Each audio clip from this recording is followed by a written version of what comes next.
Hello guys, sorry for the delay, very bad delay actually. Uh, Loads and loads of streams to come of this time, season and all this stuff. Right now it's Germany versus Denmark in the knockouts. Tomorrow will be England versus, oh, sorry guys, trying to count my words here. But anyway, thanks for joining in. Please like and subscribe and press notifications.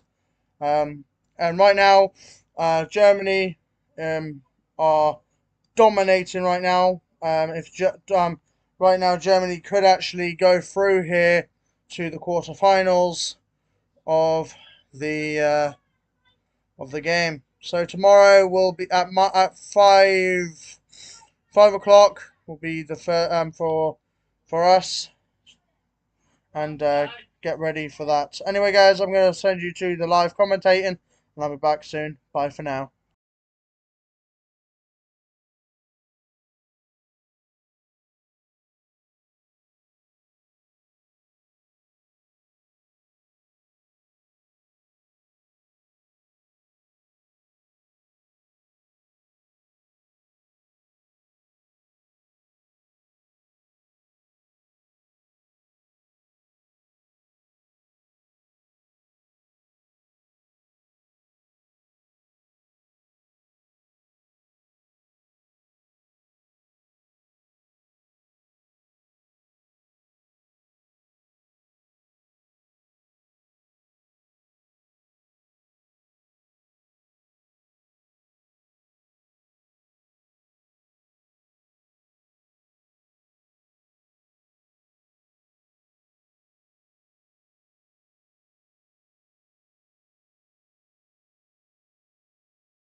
Lord Nicky B. Nicholas Bentner, once of Arsenal, got the winner in a friendly back in 2007. Germany take the free kick short. Kroos plays a short 1-2 with Musiala, fires it out to Raum on this near side. The ball in field, Havertz wasn't favourite for it, but he got there, and it's cleared out as far as Raum, and he'll leave it for Havertz, who's on this near touchline, tucks it back to Kroos just over the halfway line, protects it from Højlund, and then Andrik works it infield to Schlotterbeck, who's had a very confident start coming in for Tar at the heart of the German defence. Here's Rudiger, his centre-half partner. Gives it back to Schlotterbeck in the centre circle. Ball along the deck further forward for Musiala, but he's being watched all the way by Anderson. And Musiala has to track back to the halfway line and feed it back into the feet of Kroos. Schlotterbeck and Rudiger exchange passes between them. Then the Danish forward line, Eriksen and Højlund, pushed out and forced them back to their keeper, Neuer. Now it's played up by Schlotterbeck to halfway. Gundogan lays it off to Musiala. Somehow threads it through the eye of a needle back to Gundogan. Now it's floated out to Kimmich on the right-hand side.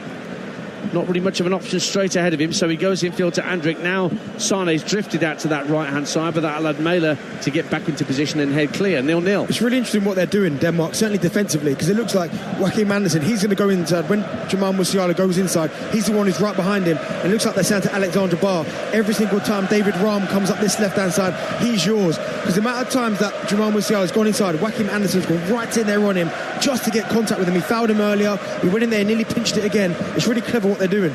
Now a diagonal ball from Rudiger into the area. Havertz on the volley. Good save, Schmeichel. Don't think Havertz really connected it with the way he wanted, but he's won a corner anyway. Schmeichel had to deal with the shot that was going across his body, and he turns it behind. It's another corner for Germany, their fourth of this first half. 10 gone, 0-0. Really good run from Kai Havertz and a great pass from Antonio Rudiger. Just in between the centre half, the two centre halves is between Vestergaard and Anderson. He just peels his run in there, and it's a comfortable save. But I mean, Kasper Schmeichel, looking back at that, he probably should have held it. Kroos with another corner, right wing for Germany. Again, Gundogan's the only German player in the 6-yard box. A lot of them are massed around the penalty spot. In it comes from Kroos. Maybe Andrik who'll get the header, does, straight to the goalkeeper Schmeichel. Comfortable save for him, 0-0. They need to do something with this, Denmark, because I think the last three corners, it's been a German head that's got on it first. If they continue doing that, they're going to concede. And then Schmeichel's goal kick goes straight down the throat of Nico Schlotterbeck. Do you know what? Both teams plan out from the back with their goalkeepers. They've looked a little bit nervous. We saw Neuer try it just now and give it away to Eriksen, and then nearly had an attempt on goal. We saw Kasper Schmeichel there pick it and try and do the early delivery. Just to calm it down a little bit. They're only 11 minutes in. It's the voice of Darren Bent, former England striker, alongside me, Ian Danter at the BVB Stadion. 0-0 in this round of 16 tie. Earlier tonight, you heard it on TalkSport. The holders out. Italy dumped out of Euro 2024 by the Swiss. And the winners of England-Slovakia tomorrow, live on TalkSport, will play the Swiss in Dusseldorf next Saturday. Winners of this game will play the winners of Spain and Georgia, who play in Cologne tomorrow night. Myself and Benty are there for TalkSport commentary on TalkSport 2 at 8 p.m. Of course, England-Slovakia before that. Our coverage inside the stadium starts at 4 p.m. Adrian will be there in Gelsenkirchen with Stuart Pearce and Jim Proudfoot. Germany 0, Denmark 0. 12 minutes gone. Kimmich, right-hand side for Germany. Drills the ball along the deck into the area, almost snaked its way through to Gundogan, but there were players back. Højbjerg was the man that got his foot at it and helped to get it clear. But Denmark can't keep the ball for any meaningful length of time. The Germans have really got him hemmed in here, Darren Bent. Yeah, they have, and that's where Rasmus Højlund's going to have to stay high. It's going to be lonely for him up there, and at times he's going to be isolated, but they need an outfield. Lovely run, Musiala gets to the edge of the area and gets a shot away, but it is dragged a good 3 or 4 yards wide. But the lovely turn, midway point of the half, just to get away from his man, and a quick feet and a snapshot that was wide. Goal kick, Denmark, 0-0. You know, he dropped really deep into that pocket, and because he went so deep, Anderson has been following everywhere, just couldn't go in there, and it was Højbjerg's decision to not go with him, and he turned, and the execution at the end was a little bit poor, the strike, but the touch and the turn was lovely. Danish supporters testing the strength of the concrete around us. They're all bouncing in unison in that north stand. They've got the whole bottom tier of the north stand to our right, the Danish fans, and the corner up in the top tier. But they are vastly outnumbered, as you might expect, by the home support. Here's Gundogan.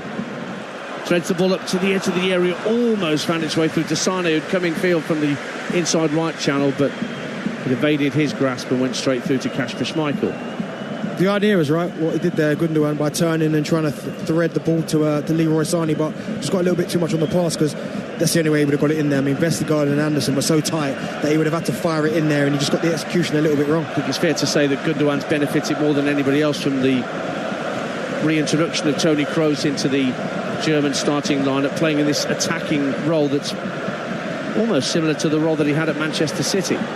Højlund, who hasn't touched the ball yet, can't get the ball off Schlotterbeck at the back, and then Rudiger clears down the far touchline, but Delaney has won a free kick. He was caught by Gundogan, and Denmark will have a set piece here and a chance to put some bodies in the German penalty area. The free kick's out on the left-hand side, a couple of yards in from the touchline, midway point of the half, 0-0. Yeah, a little bit clumsy there from Gundogan, to be fair, body on body with Thomas Delaney, and he done well to get his body in before Gundogan, and it's a foul. But this might be an avenue. I mean, the Germany defence have been really high from this free kick. I mean, they're being brave. They're pretty much practically on the edge of the D. That leaves a lot of space in that penalty area.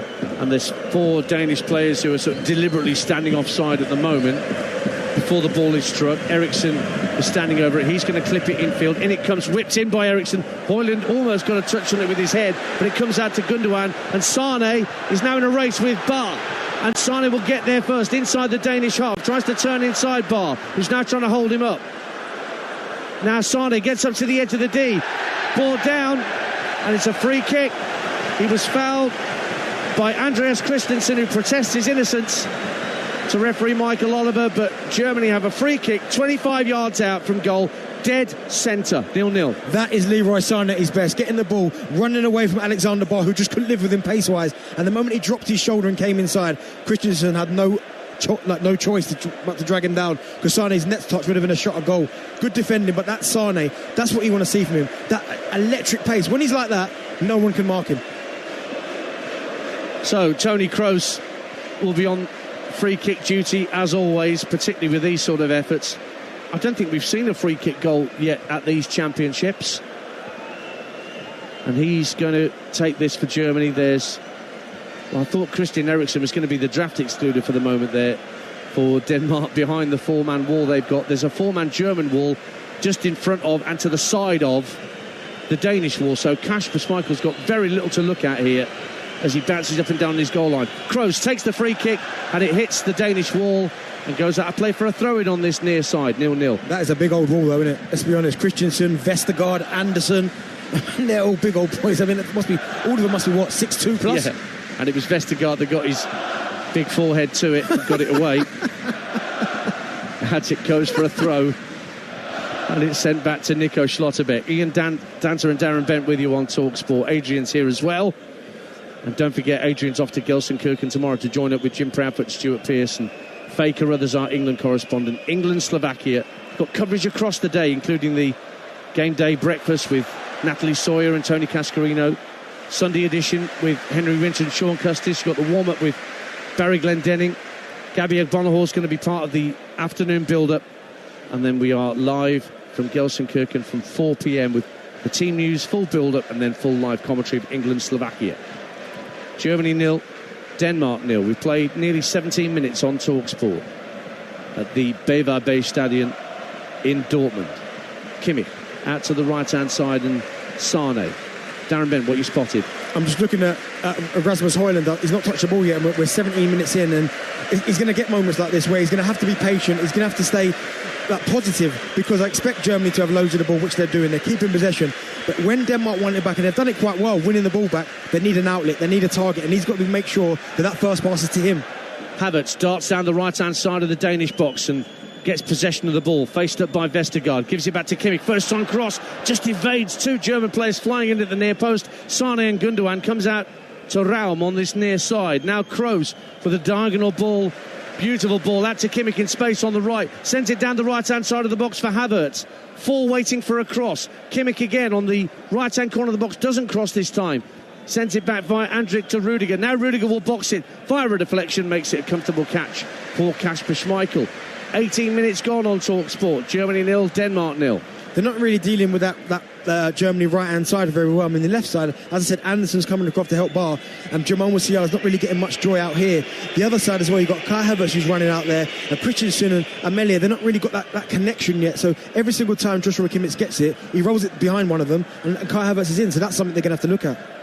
Højlund goes up for a header. He might get a touch here, and indeed he does off his chest, but he can't get it through to Skov Olsen. It's picked up by Højbjerg. Eriksen tries to feed it into Højlund's path at the edge of the area. Didn't get the right connection on the pass, Eriksen. Germany clear, and Anderson and Vestergaard will exchange passes and work it back to Schmeichel. I saw what he tried to do there, Christian Eriksen, and if it had come off, it had been the right pass. Just kind of lend it in there, because Rasmus Højlund's made a really good run between the two centre-halves, and if it gets in there, then he's in on goal. His next touch is probably a shot, but he just got the execution, Christian Eriksen, a little bit wrong. It's 0-0. Nico Schlotterbeck thought he'd put Germany ahead very early on with a header from a corner, but Michael Oliver in charge said there was a foul in the area. Was that a lightning strike I just saw? I hope above my head. I just heard a rumble. Here's Rasmus Højlund, tucking it infield to Christian Eriksen. Plays it out to the left-hand corner of the box. Mæhle will lay it back to Eriksen with his back to goal, but he's got Andrik closing down the space. So Eriksen gives it back to Mæhle. Now Højbjerg goes back still further to Christensen. Now into the centre circle for Vestergaard. Vestergaard out to the left-hand side. Eriksen will work it back to Yannick Vestergaard, who of course won promotion back to the Premier League with Leicester, was left out of the Danish squad that went to Qatar in the World Cup 2 years ago. Has it again on halfway for the Danes. Back it goes to Vestergaard from Christensen. Højbjerg takes over on the halfway line, being very patient here, Denmark. Now it's swung out to Alexander Ball. We've not seen him been able to use his pace down this right flank so far, Darren Bent. In terms of Alexander Ball. Well, to be fair, they've been defending the whole time, haven't they, Denmark? And this is quite nice what they're doing. Just getting a touch of possession. We're not necessarily looking to hurt Germany at the minute, but just keep possession, get one or two passes in, just try and maybe disrupt a little bit. Now Anderson hits a long raking ball downfield. Eriksen picks it up beautifully, edge of the area. Shot deflected wide by Rudiger.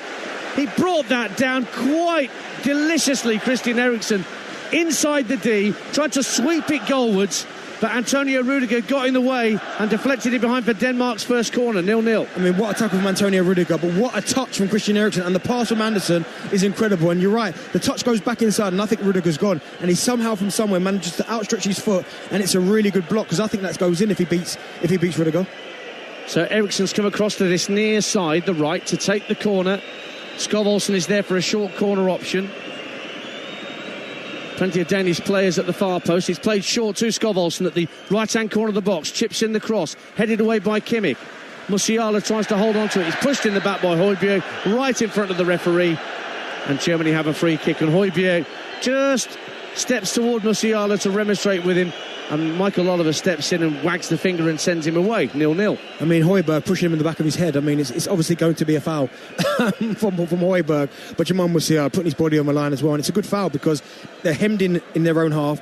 Gets the foul. Just gives everyone a breather in the German team just to get him up the pitch. Havertz takes the ball on his chest, but it's a heavy touch. Allows Denmark to hook it clear. Højlund is caught in the centre circle by Schlotterbeck.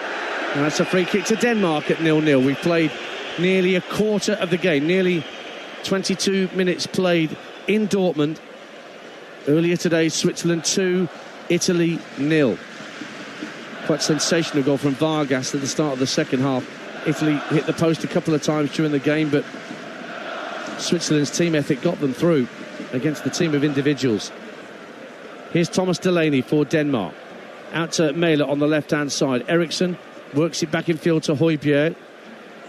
Eriksen spots the run into the area of Alexander Ball, tries to lift it into him, but Germany get it half clear. It's in the middle of their own half. Headed up in the air by Højbjerg. Tries to win a second ball ahead of Musiala. Puts it further into the sky. Højbjerg tries to win a header against Schlotterbeck. It's all a bit scrappy at the moment. And then Anderson cushions a header down to Skov Olsen, who's got to run back into his own half and then elects to go all the way back with a pass to his keeper, Kasper Schmeichel. You can still hear, I'm sure, the rumbles of thunder around us here in the Ruhr Valley. Some fairly threatening looking dark clouds above us, but no rain as yet. And the calm before the storm in terms of the match as well. Midway through the first half, 0-0 between Germany and Denmark. Denmark have just settled down these last 5 minutes. I think at first, the way Germany were playing on the front foot really caused them problems, especially down this left-hand side. They just tweaked one or two things, got more men over there, and so far Musiala probably not touched the ball in the last 5 minutes. And now Christensen can bring the ball over the halfway line. Feed it into Rasmus Højlund, centre of the German half. Spins a couple of times, keeps the ball away from Rudiger. Delaney slots it out to Mæhle on the left-hand side. Maybe a chance for a cross. Plays it infield to Højlund, left-hand corner of the box. Runs into trouble. Eriksson takes over in the same area. Tries to put it into the near post. Mæhle drives it goalwards, and it's actually wide of the side netting. Wasn't on target. Goal kick to Germany, but that's better from Denmark. 0-0. It is better from Denmark, but Mæhle, complete wrong option. He goes near post and smashes it. No, if he goes across goalkeeper, he's got two players waiting to tap the ball in the empty net. Or even if the keeper saves it, there's two that put the rebound in. Really poor decision because they worked it well into that area. And when you get there, you just got to go ice cold and pick the right option. And there he went for personal glory rather than going across the box, because if he does it, Denmark go one up. So it's 0-0, 24 minutes gone here in Dortmund. The thunder continues to rumble overhead. Rudiger in the right back position, tight to that far touch line, gets the ball clear right-footed under minimal pressure from Højlund, and then there's a bit of a clash of heads between Havertz and Christensen, who both go down onto their haunches, having both gone up for a header on the halfway line, and Michael Oliver summons on the physios to treat both of them. 0-0. What have you made of this opening quarter then, Darren Bent? Well, I thought Germany started off really, really well, causing them problems, and I guess if that goal stood Schlotterbeck, then I think they probably might have got a second and they would have been comfortable in this game. But the fact that they haven't really tested Cassius Michael too much. There was one from Havertz, which I think he should have done better with. He should have held it. You've got Joshua Kimmich, who smashes one from distance, but I think he would say that usually Cass would be disappointed to let that in. And then Denmark, the last 10 minutes, I think have done quite well. One or two half opportunities. They're now starting to play in Germany's half. It's just that little bit of quality in the final third, as we said there. Mæhle got himself into a great position, and he goes for personal glory by smashing it near post. Go across the goal, anything can happen. Someone taps it in, it takes a deflection and goes in the net. Just that little bit of decision making in the final third from Denmark might help them out a little bit.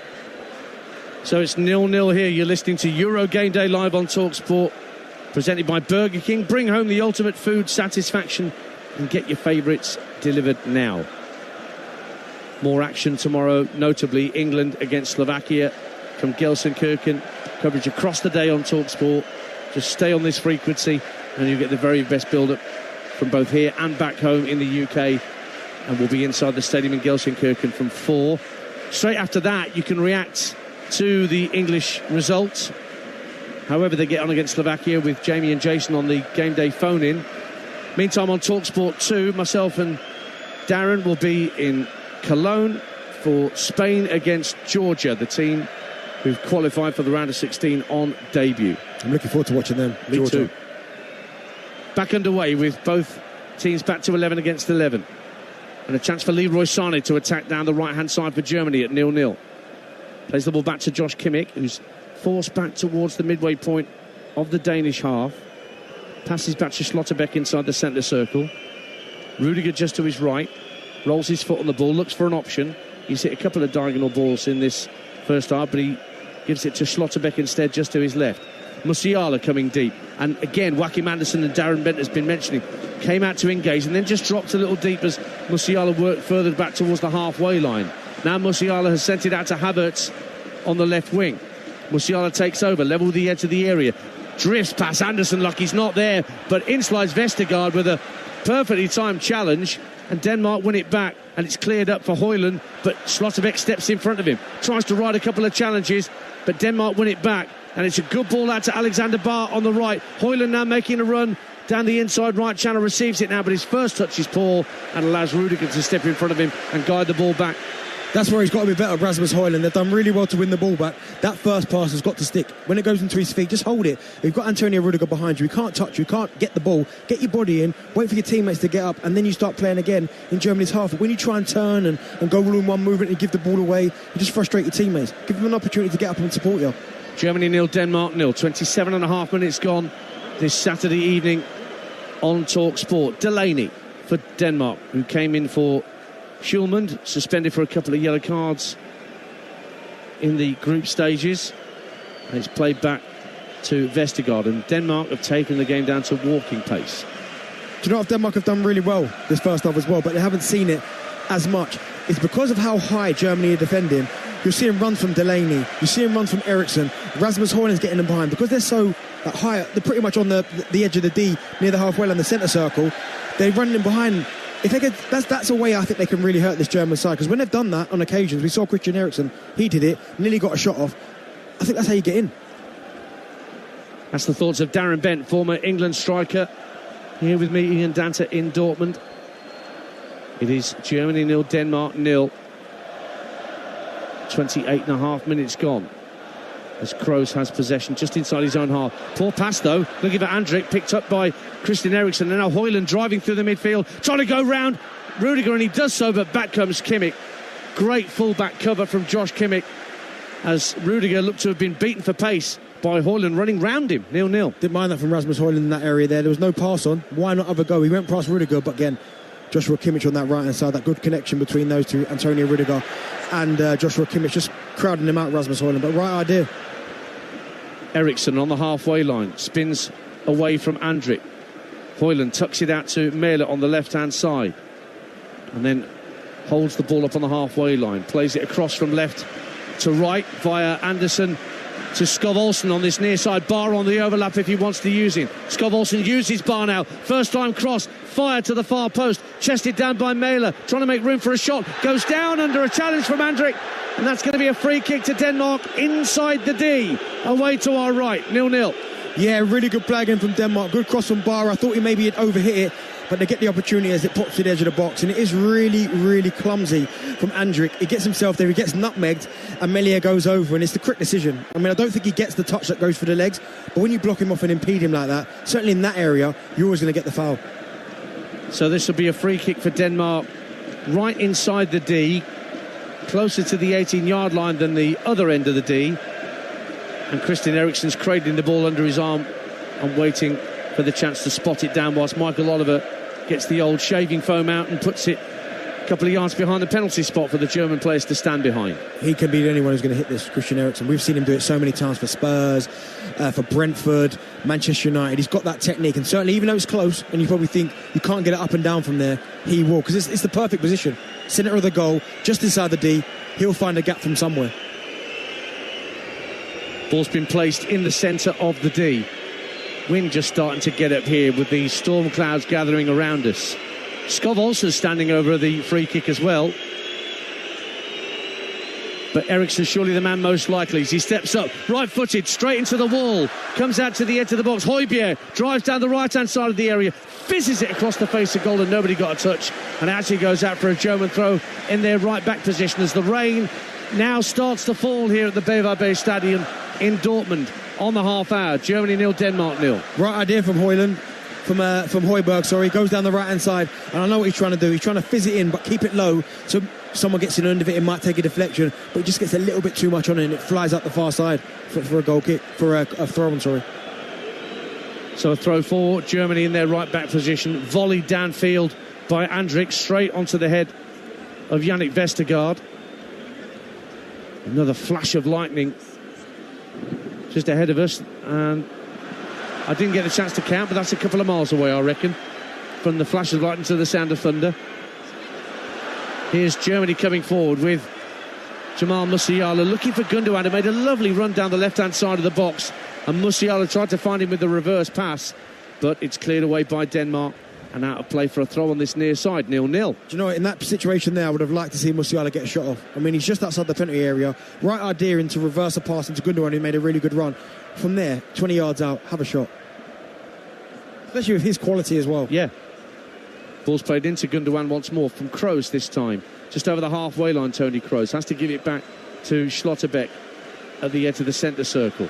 Lovely flick from Gundogan, almost got Havertz away, but Denmark won it back. Eriksen in the centre circle now, driving into the German half. Højlund's peeled away to the left, has it now. Rudiger facing him up, gets inside the area. Højlund went for goal from an ambitious angle, and it was blocked by Rudiger, and away come Germany on the counter-attack. It's Sane getting the afterburners on, steps away from Højbjerg into the centre of the half, but then Højbjerg got a foot in, and Denmark won it back when Germany, just for a moment, looked dangerous on the counter-attack. 0-0. Yeah, he took too many touches, Leroy Sané. When he went past Delaney the first time, he should have just kept driving with it, and then he had a number of passes on. He could have given it to Musiala in this left-hand challenge, channel. Kai Havertz to make a really good run on the outside to the right, and he opted to try and beat another defender. And to be fair, I think it's Vestergaard who gets a toe in. It's a really good tackle. Gundogan again for Germany at 0-0. 12 minutes to half-time on TalkSport in the round of 16. And his threaded ball out to the right-hand side, intended for Kimmich, was won by Mähler. Ball in field for Delaney. Højbjerg now sends it over the halfway line, asking for Delaney to give chase. And he's running out of play. He can't keep hold of it, Thomas Delaney. Yeah, former Borussia Dortmund player. Thomas Delaney, 32 years of age now. Had a season on loan at Anderlecht with a number of other Danes, including Kasper Schmeichel, but his parent club is Sevilla, where he hasn't really made an impact. Kimmich with the throw as the rain starts to come down with a bit more intensity here in Dortmund. 0-0 on TalkSport. Højbjerg for Denmark. Into the feet of Højlund, who holds it up. But then he runs into trouble and he's dispossessed by Gundogan, and Gundogan comes away on the counter-attack for Germany. Only Havertz ahead of him. Now there's white shirts streaming up to his left. One of them is Toni Kroos, up to the edge of the area. Finds Sane with his back to goal. Plays it through to Havertz, but Havertz's first touch was heavy and allowed Denmark to get it clear. Højlund's just picked himself up from the deck. Here is Andrik in the centre of the Danish half. Plays it back into square to Kroos.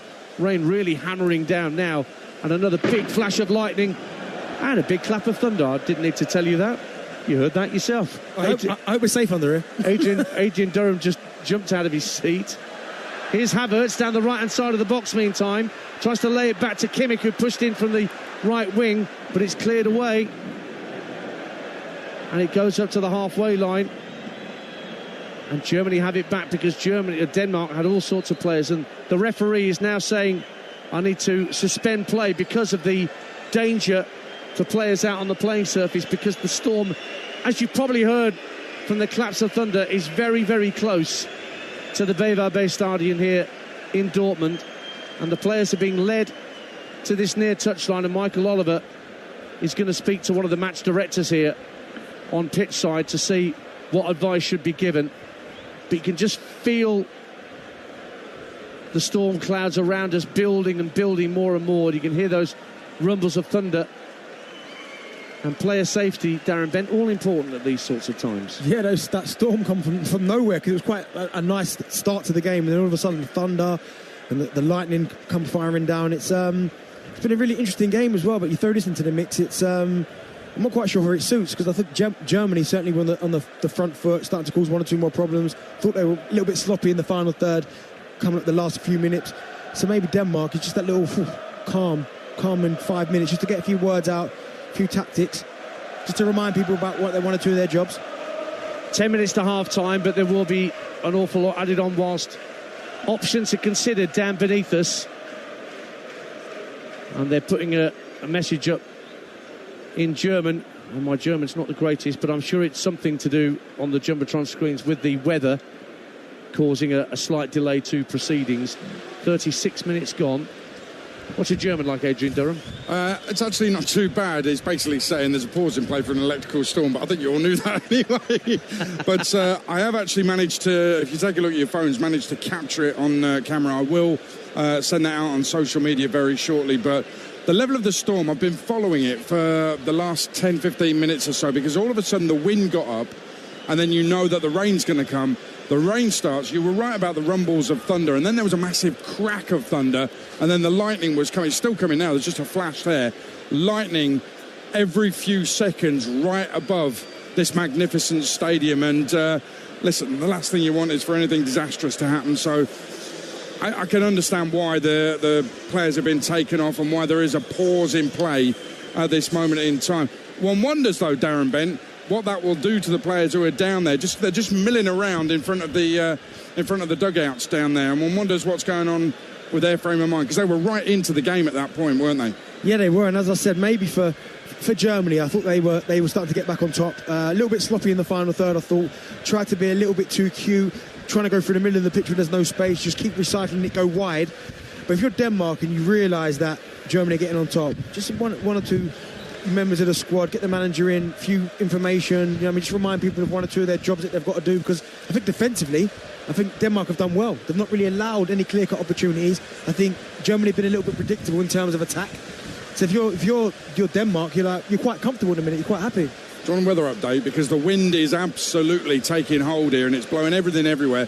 This after a day where it's been, right up to 30 degrees. It's been boiling hot, swelteringly hot in Dortmund. And now the rain is absolutely hammering it down on this pitch. Well, we had a cloudburst here in the group stages, didn't we, in one of the early group matches. Due to adverse weather conditions, the match has been suspended. Further information will follow shortly. That's the message that's just been put on the big screens here at the BayWa Stadion. So, can I just say in English? Thank you very much. In English, yeah. I can ask for milk for my cup of tea, but that's as good as my German has got out here. But yeah, and the rain is as much as it was in that group stage game here, where it was the Dortmund Underground station was flooded. There was such a cloudburst here during the group stages. But the thunderstorms have put a temporary halt to proceedings here, Adrian. Can I just say, the ball is still out there, and I'm not comfortable with that at all. I mean, the ball has been left out there like it's not important. Get the ball in. Do you not think, though? It's the most vital piece of equipment. And you can change the players. I suppose you can change the ball, but the ball is there. What, duty of care?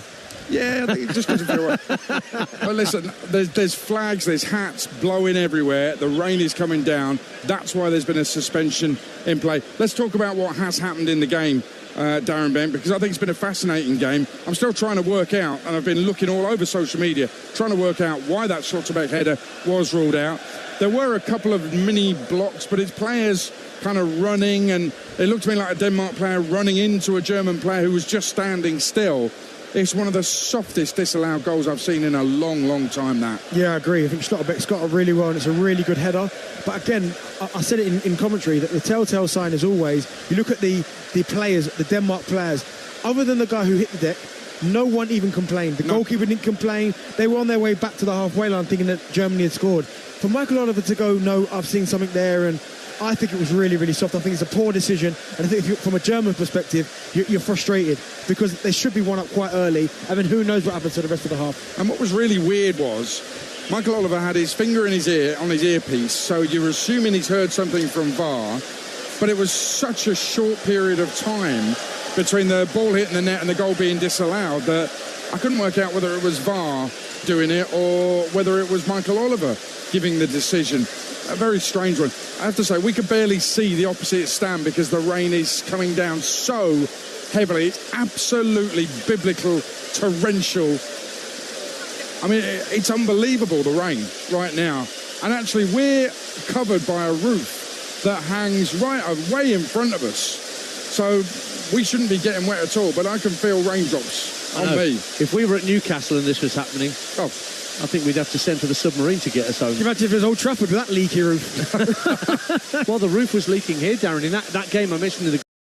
I'm Afua Hirsch. I'm Peter Frankopan, and in our series Legacy, we look at the lives of some of the most famous people to have ever lived and to ask if they have the reputation that they deserve. In this series, we look at J. Edgar Hoover, a man who held power at the highest level of American life for half a century.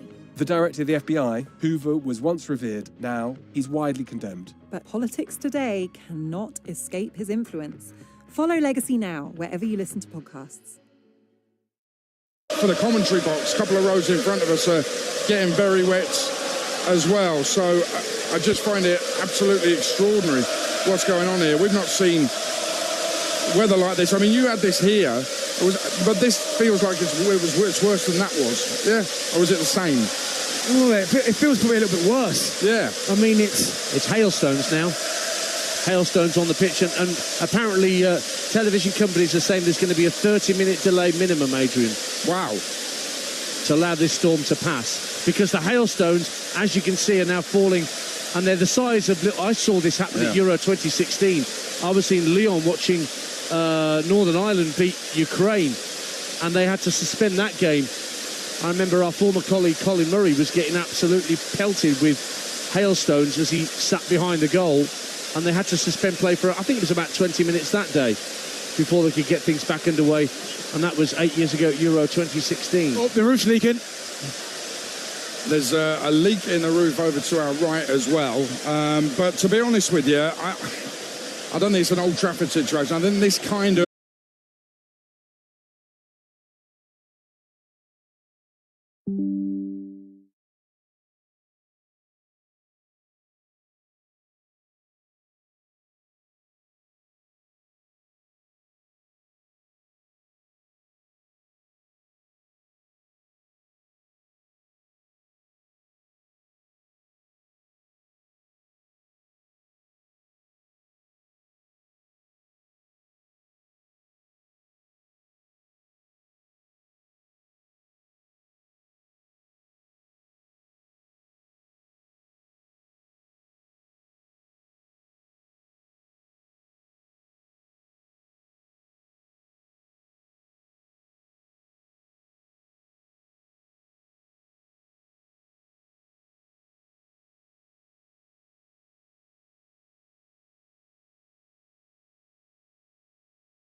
this kind of hail, these conditions might get through one of the most secure roofs as well.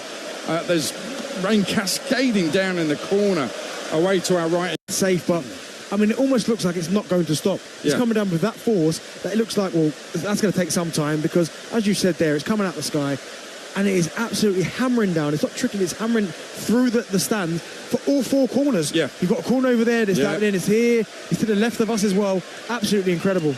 Well, one wonders what state the pitch will be in. The hailstones came and now it is just rain. I'm saying just rain, but it's incredible rain. This is the kind of rain that forces games to be postponed. There's no doubt about that.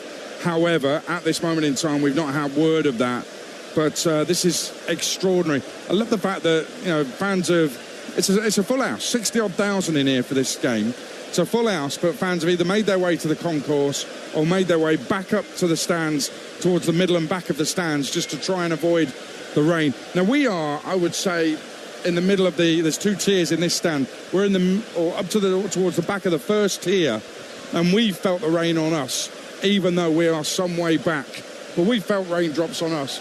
And I'm not sure it's from the roof. It definitely is. There's leaks in the roof right above my head. Thankfully, the raindrops that are coming through are just blowing away from the top of my head. I'm being excused any rainfall. Thank you very much. Do you know what, though? And you spoke about just then, Aid, about the pitch, the state of the pitch.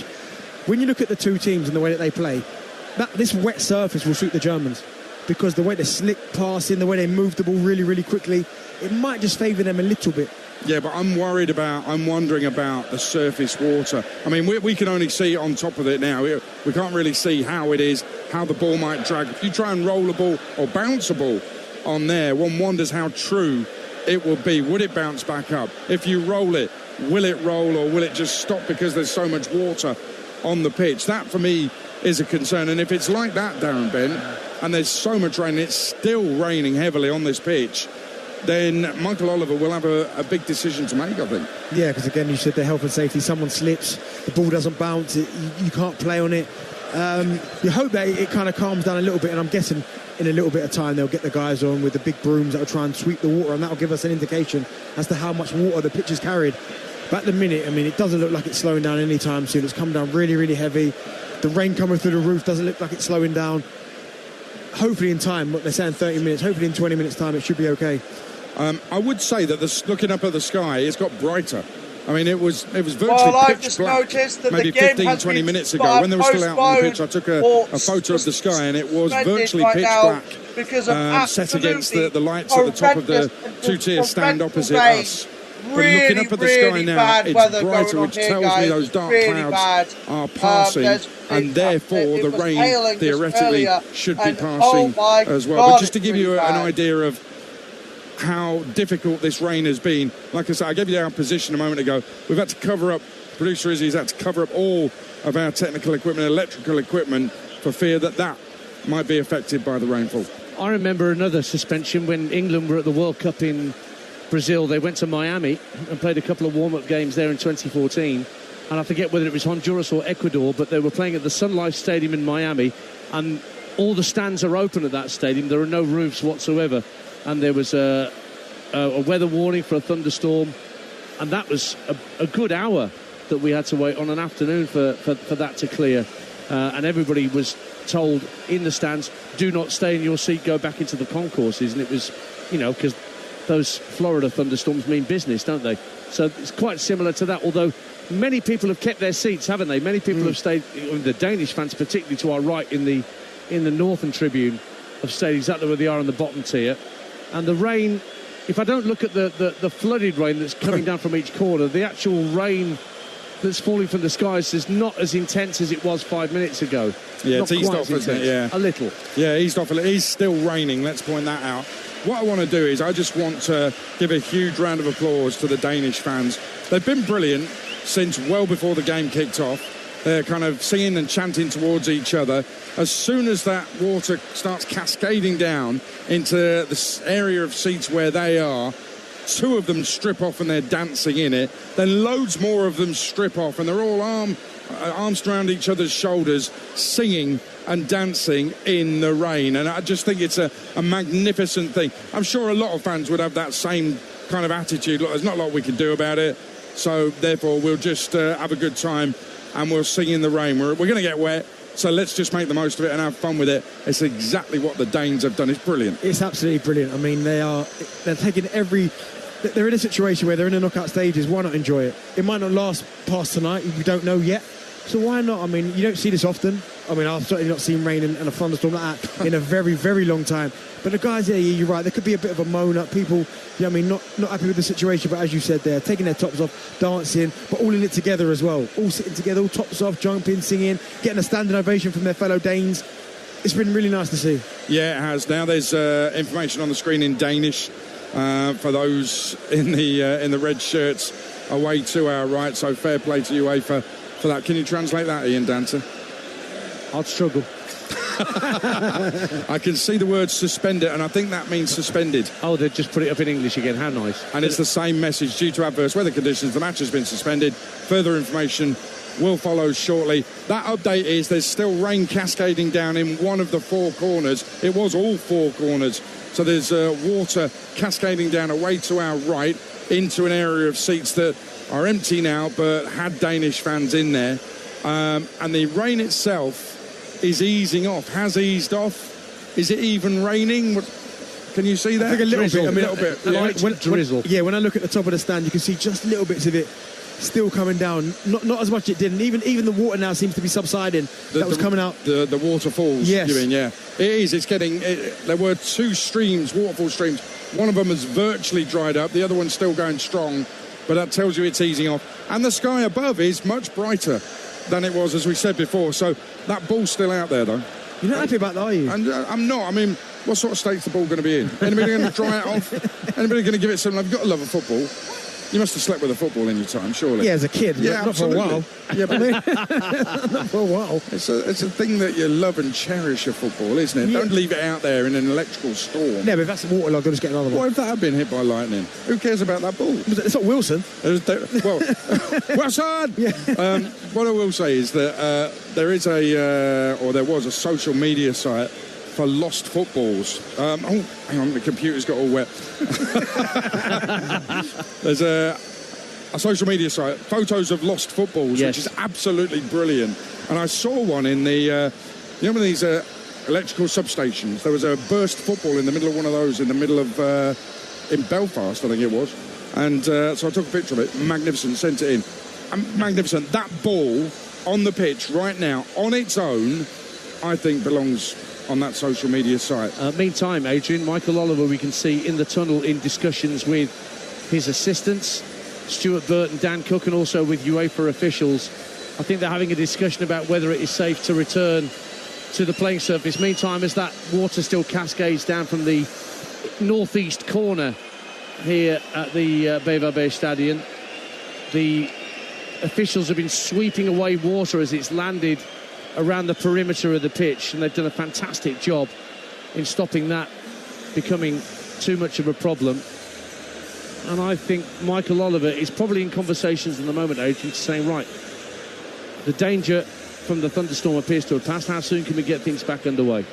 I would agree with that. I think what they'll have to do is what they do when they determine whether a game should go ahead or not. They'll come out and check the ball and roll the ball and bounce the ball and see what state the surface of the pitch is in first of all. They're probably looking for the ball. I can tell them it's on the pitch. You left it out there. Well, you know what these pitches are like these days, Adrian? They're sand-based, and the drainage, for the most part, of these modern pitches is astonishing how much rainwater it can actually absorb without it really affecting the run of the ball or the bounce of the ball too much.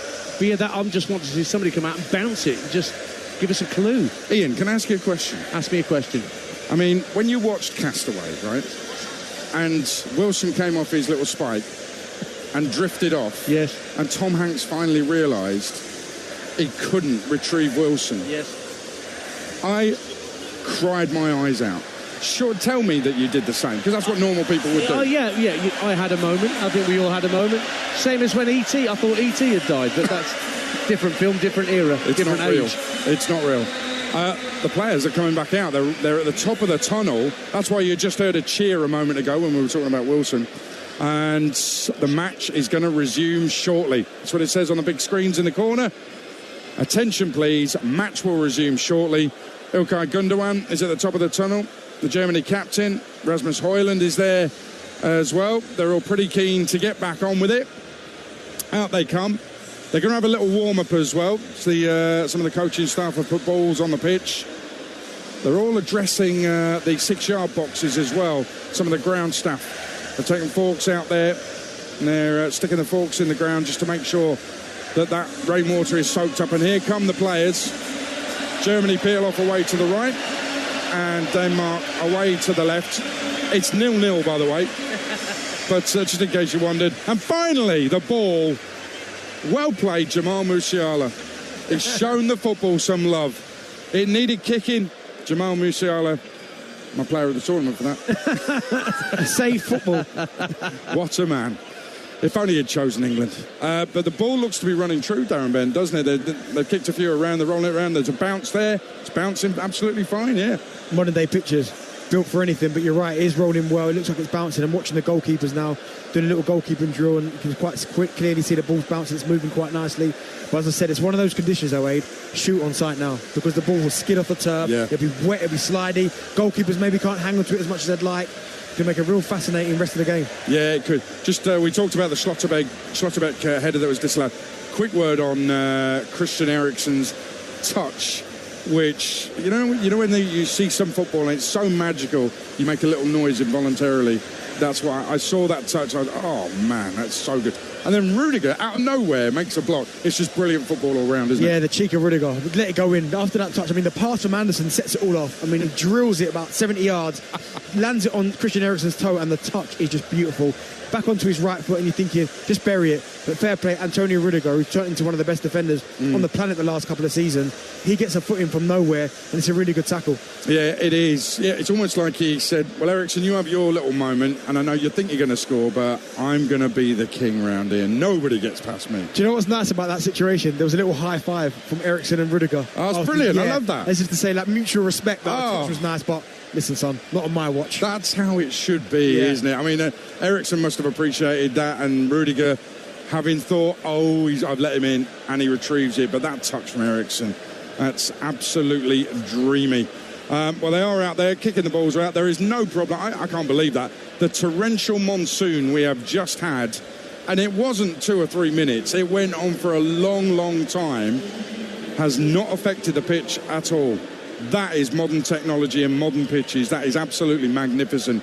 I think it's fair to say, and no disrespect to the lower leagues, but I would say that the majority of football matches in our country would be called off after a monsoon like that. Yeah, it didn't stop. As you said, 15 minutes hammering down. Health and safety, of course, is an issue. But as you said there, you go out there and you look at what's going on. It looks like it didn't even rain. There was nothing happened. It's moving really nicely. 1 and 2 touch. The guys look like they're standing up. Obviously, they've not had to change their boots as well. They've done well to get it back. I remember some years ago, Michael at Birmingham City, St Andrews used to have a crown. The pitch used to have a crown. The centre circle was the highest point of the pitch, and it fell away all sides of it. When Trevor Francis, the late great Trevor Francis, became our manager, he spent thousands of pounds getting the pitch levelled. One of the first games after that was against Crewe. I was reporting there for Talk Sport, I think. Downpour, puddles everywhere. Game had to be called off. The pitch the way it would probably been all right. Brilliant, absolutely brilliant. What that's done as well, the gap in time, the pause in the game, coaches have had time to address issues and go around with individual players and say, look, this has been happening, can we do this now? That might be important in how this game goes. Yeah, I think he's going to have to, obviously the Danish manager, keep doing what you're doing, defending really tight, resolute, stay compact. But if you're the German manager, you're saying, listen, move the ball quickly in the final third. They're there for the taking, but if you slow it down, they're getting back into shape and making it difficult. You have to play quick. Well, we're about to have a drop ball to resume, so it's back with your commentary team on TalkSport. It's Germany 0, Denmark 0, round of 16. Here's Darren Bent and Ian Danta. And the ball is rolled back to Tony Kroos, and we started at 34 minutes and 37 seconds towards the end of this first half. We're nearly at 35 minutes now. So 10 to half-time plus whatever Michael Oliver wants to add on for other stoppages other than the thunderstorm. 0-0, and Kasper Schmeichel goes across to his left-hand side to grab the ball and spot it down for a goal kick. You're listening to Euro Game Day live on TalkSport, presented by Carling, the UK's #1 lager, 18+. Please drink responsibly. 0-0. Had that Schlotterbeck header that did go into the back of the net early on from the corner, disallowed for a foul inside the box elsewhere. Schmeichel thumps it downfield right-footed. Højlund goes up and gets the flick on ahead of Andrik, but Schlotterbeck picks up the second ball and calmly tucks it out to the right-hand side for Kimmich. Now Rudiger hits a right-footed ball down the right-hand side, but that's a good strong header back over halfway by Christensen. Mähler, the left wing-back, tries to play a 1-2 with Eriksson, which nearly came off, but Germany have it back. And Leroy Sané tucks it in field to Gundogan on the halfway line, sprinting into the Danish half. Højlund gets back, goal side, but he fouled him, and this free kick for Germany will be smack bang in the middle of the Danish half of the field. 9 to half-time, 0-0. He's fortunate there, Gundogan. He tries to go across Højlund, and he's too strong for him.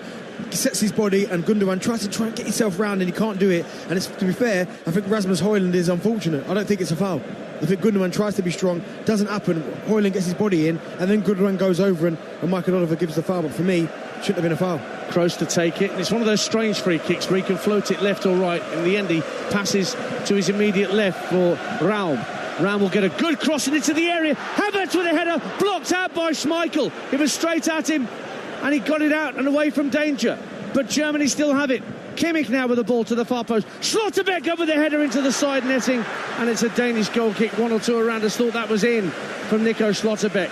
But the initial header from Havertz from a lovely cross from Raum was straight at Kasper Schmeichel, but he had to deal with it. 0-0. Do you know, it's a really good header, and what he does well, he probably should score, Kai Havertz. But the way he adapts, because it just drops over Antonio Rudiger's head, and he thinks he's going to head it, but then as it drops, he still stays, he's still committed to it, and he gets his head on it, and it's a really good save from Kasper Schmeichel. I mean, he's a bit fortunate that it's straight at him, but fair play to Kai Havertz, because he was unsighted, gets his head on it, hits the target, and it's a good save. But stays 0-0 on TalkSport. Alexander Bach for Denmark. Gets the ball up to the halfway line. It's back with Pierre-Emile Højbjerg now. Højbjerg just in front of the back three. We played out to the left-sided of those three centre-halves. Christensen, Eriksson, back in field for Delaney. They keep possession, do Denmark. The ball's chipped in field. Rasmus Højlund heads it up in the air. Kept in play tight to that far touchline by Mähler. And a lovely ball down the left-hand side for Delaney. Early ball into the edge of the area, and it went under the boot of Eriksson. And Skov Olsen was just ahead of the ball as it rolled behind him, and Neuer could pick it up. 0-0. It's a good ball to the edge of the box. You just want one of the midfield players. Unfortunately, Christian Eriksen was the one who put the crossing, because usually he'd be in that area. As it rolls across the box, he comes onto it and he finishes. Because he got caught out on the left putting that cross in, there was no one. Delaney was too far back. There was no one really timing their run into the box to get on the end of it. 6.5 to half-time on TalkSport. Germany 0, Denmark 0 in Dortmund, as the skies continue to clear above us after the cloud burst we had not 20 minutes ago. Kimmich down the right-hand side for Sané. And, of course, there's somebody starting a thunderclap around us. There's somebody trying to wind me up. Corner kick to Germany, meantime, at the yellow wall end of the ground. Sané tried to get to the ball first, but Christensen slid it out of play. Made that 5 corners for Germany in this first half. And we're just seeing a replay of that header from Havertz that Schmeichel managed to get away from danger. It's a really good header. Really good header. As I said, Rudiger gets up, and Kai Havertz does everything well, other than just put it past Kasper Schmeichel. Kroos with the right wing corner for Germany. Deep to the far post, but nobody there in German white. And then it rolls out of play, and there's a foul, actually, a foul given against Thomas Delaney for a push on Schlotterbeck. So it's a free kick that's almost as good as a corner for Germany on this left-hand side, 0-0. Yeah, it's a foul from Delaney. He just doesn't see Schlotterbeck coming. He tries to get his body in and thinks, right, I'll just let it bounce out. Schlotterbeck, to be fair to him, sprints out there, and Delaney's got no interest in trying to get the ball, just stops Schlotterbeck from getting it, and for me, that's a foul. So Kroos again with a free kick. Raum is stood at the left-hand corner of the box if he wants to roll it to him. Denmark defending their 6-yard line. To the far post from Kroos, headed up in the air awkwardly by the Danish defence and headed behind. Is it? No, it's kept in play by Højbjerg, preventing the corner. And Denmark just struggling to get the ball out of their own defensive third. Michael Oliver wants to book. Is it the Danish manager, Kasper Hjulmand, he wants to book here? He's walking straight for him. And indeed it is a yellow card for the Danish manager for a bit too much backchat on the touchline. 0-0 it stays. Bit petty, that. Bit petty from Michael Oliver, no? Well, I didn't see what Hjulmand did. It wasn't obvious what he was doing. He wasn't being particularly demonstrative, I wouldn't say. 5 minutes to half-time in this rain-affected first half on Talk Sport in Dortmund. Germany 0, Denmark 0. Neuer, the German keeper, tries to clip it out right-footed to Kimmich, who couldn't keep it in play. Danish fans behind that right-hand goal love that. Throw to the Danes. Awful back pass from Schlotterbeck to him. I mean, he didn't give him a chance to clear it properly. Bounced it in, too much pace on it, was getting shut down by Højlund. Poor play there from the centre-half. Højbjerg tries to find Eriksson. Ricochet gets into the path of Højlund. Now out to the right-hand corner of the box and Skov Olsen into the box. Play ball across the box by Barr, but it was intercepted by Schlotterbeck, and then he treads on the ball. Højlund wins it back, drives it into the side netting from a very, very tight angle. He'd have done well to squeeze that past Manuel Neuer from that angle. But that was just a bit of nervous defending from Germany that time, and Nico Schlotterbeck stays 0-0. Again, Schlotterbeck causing problems for himself. First of all, the back pass just now to Neuer, which wasn't good enough, and then trying a Cruyff turn and a little chop inside his own box. Just clear it. I mean, Leroy Sané had made a great run out wide. Just clip it over the top to him. He's already shown the pace that he's got. When you're trying to overplay, I've seen Germany do that too many times in this first half, trying to overplay and then kicking it long and giving the ball away. Ball's back with Manuel Neuer. And Antonio Rudiger just to the right of his own penalty area. Clips it down the right-hand side for Leroy Sané inside his own half. Managed to evade 2 or 3 challenges. Great skill from Leroy Sané. And now it's worked out to Raum on the halfway line on the German left. Out to Musiala, who thought he got the beating of Alexander Barr, but Barr got a foot in, put it out for a throw. Good defending from Alexander Barr. I thought he'd gone. I thought Musiala had got past him. I thought the pass had enough pace in it, but he used that pace to get back and put his foot in and make a challenge, because if Musiala goes past him, he's at 1v1 with Anderson. 2.5 minutes to half-time. 0-0 on Talk Sport in Dortmund.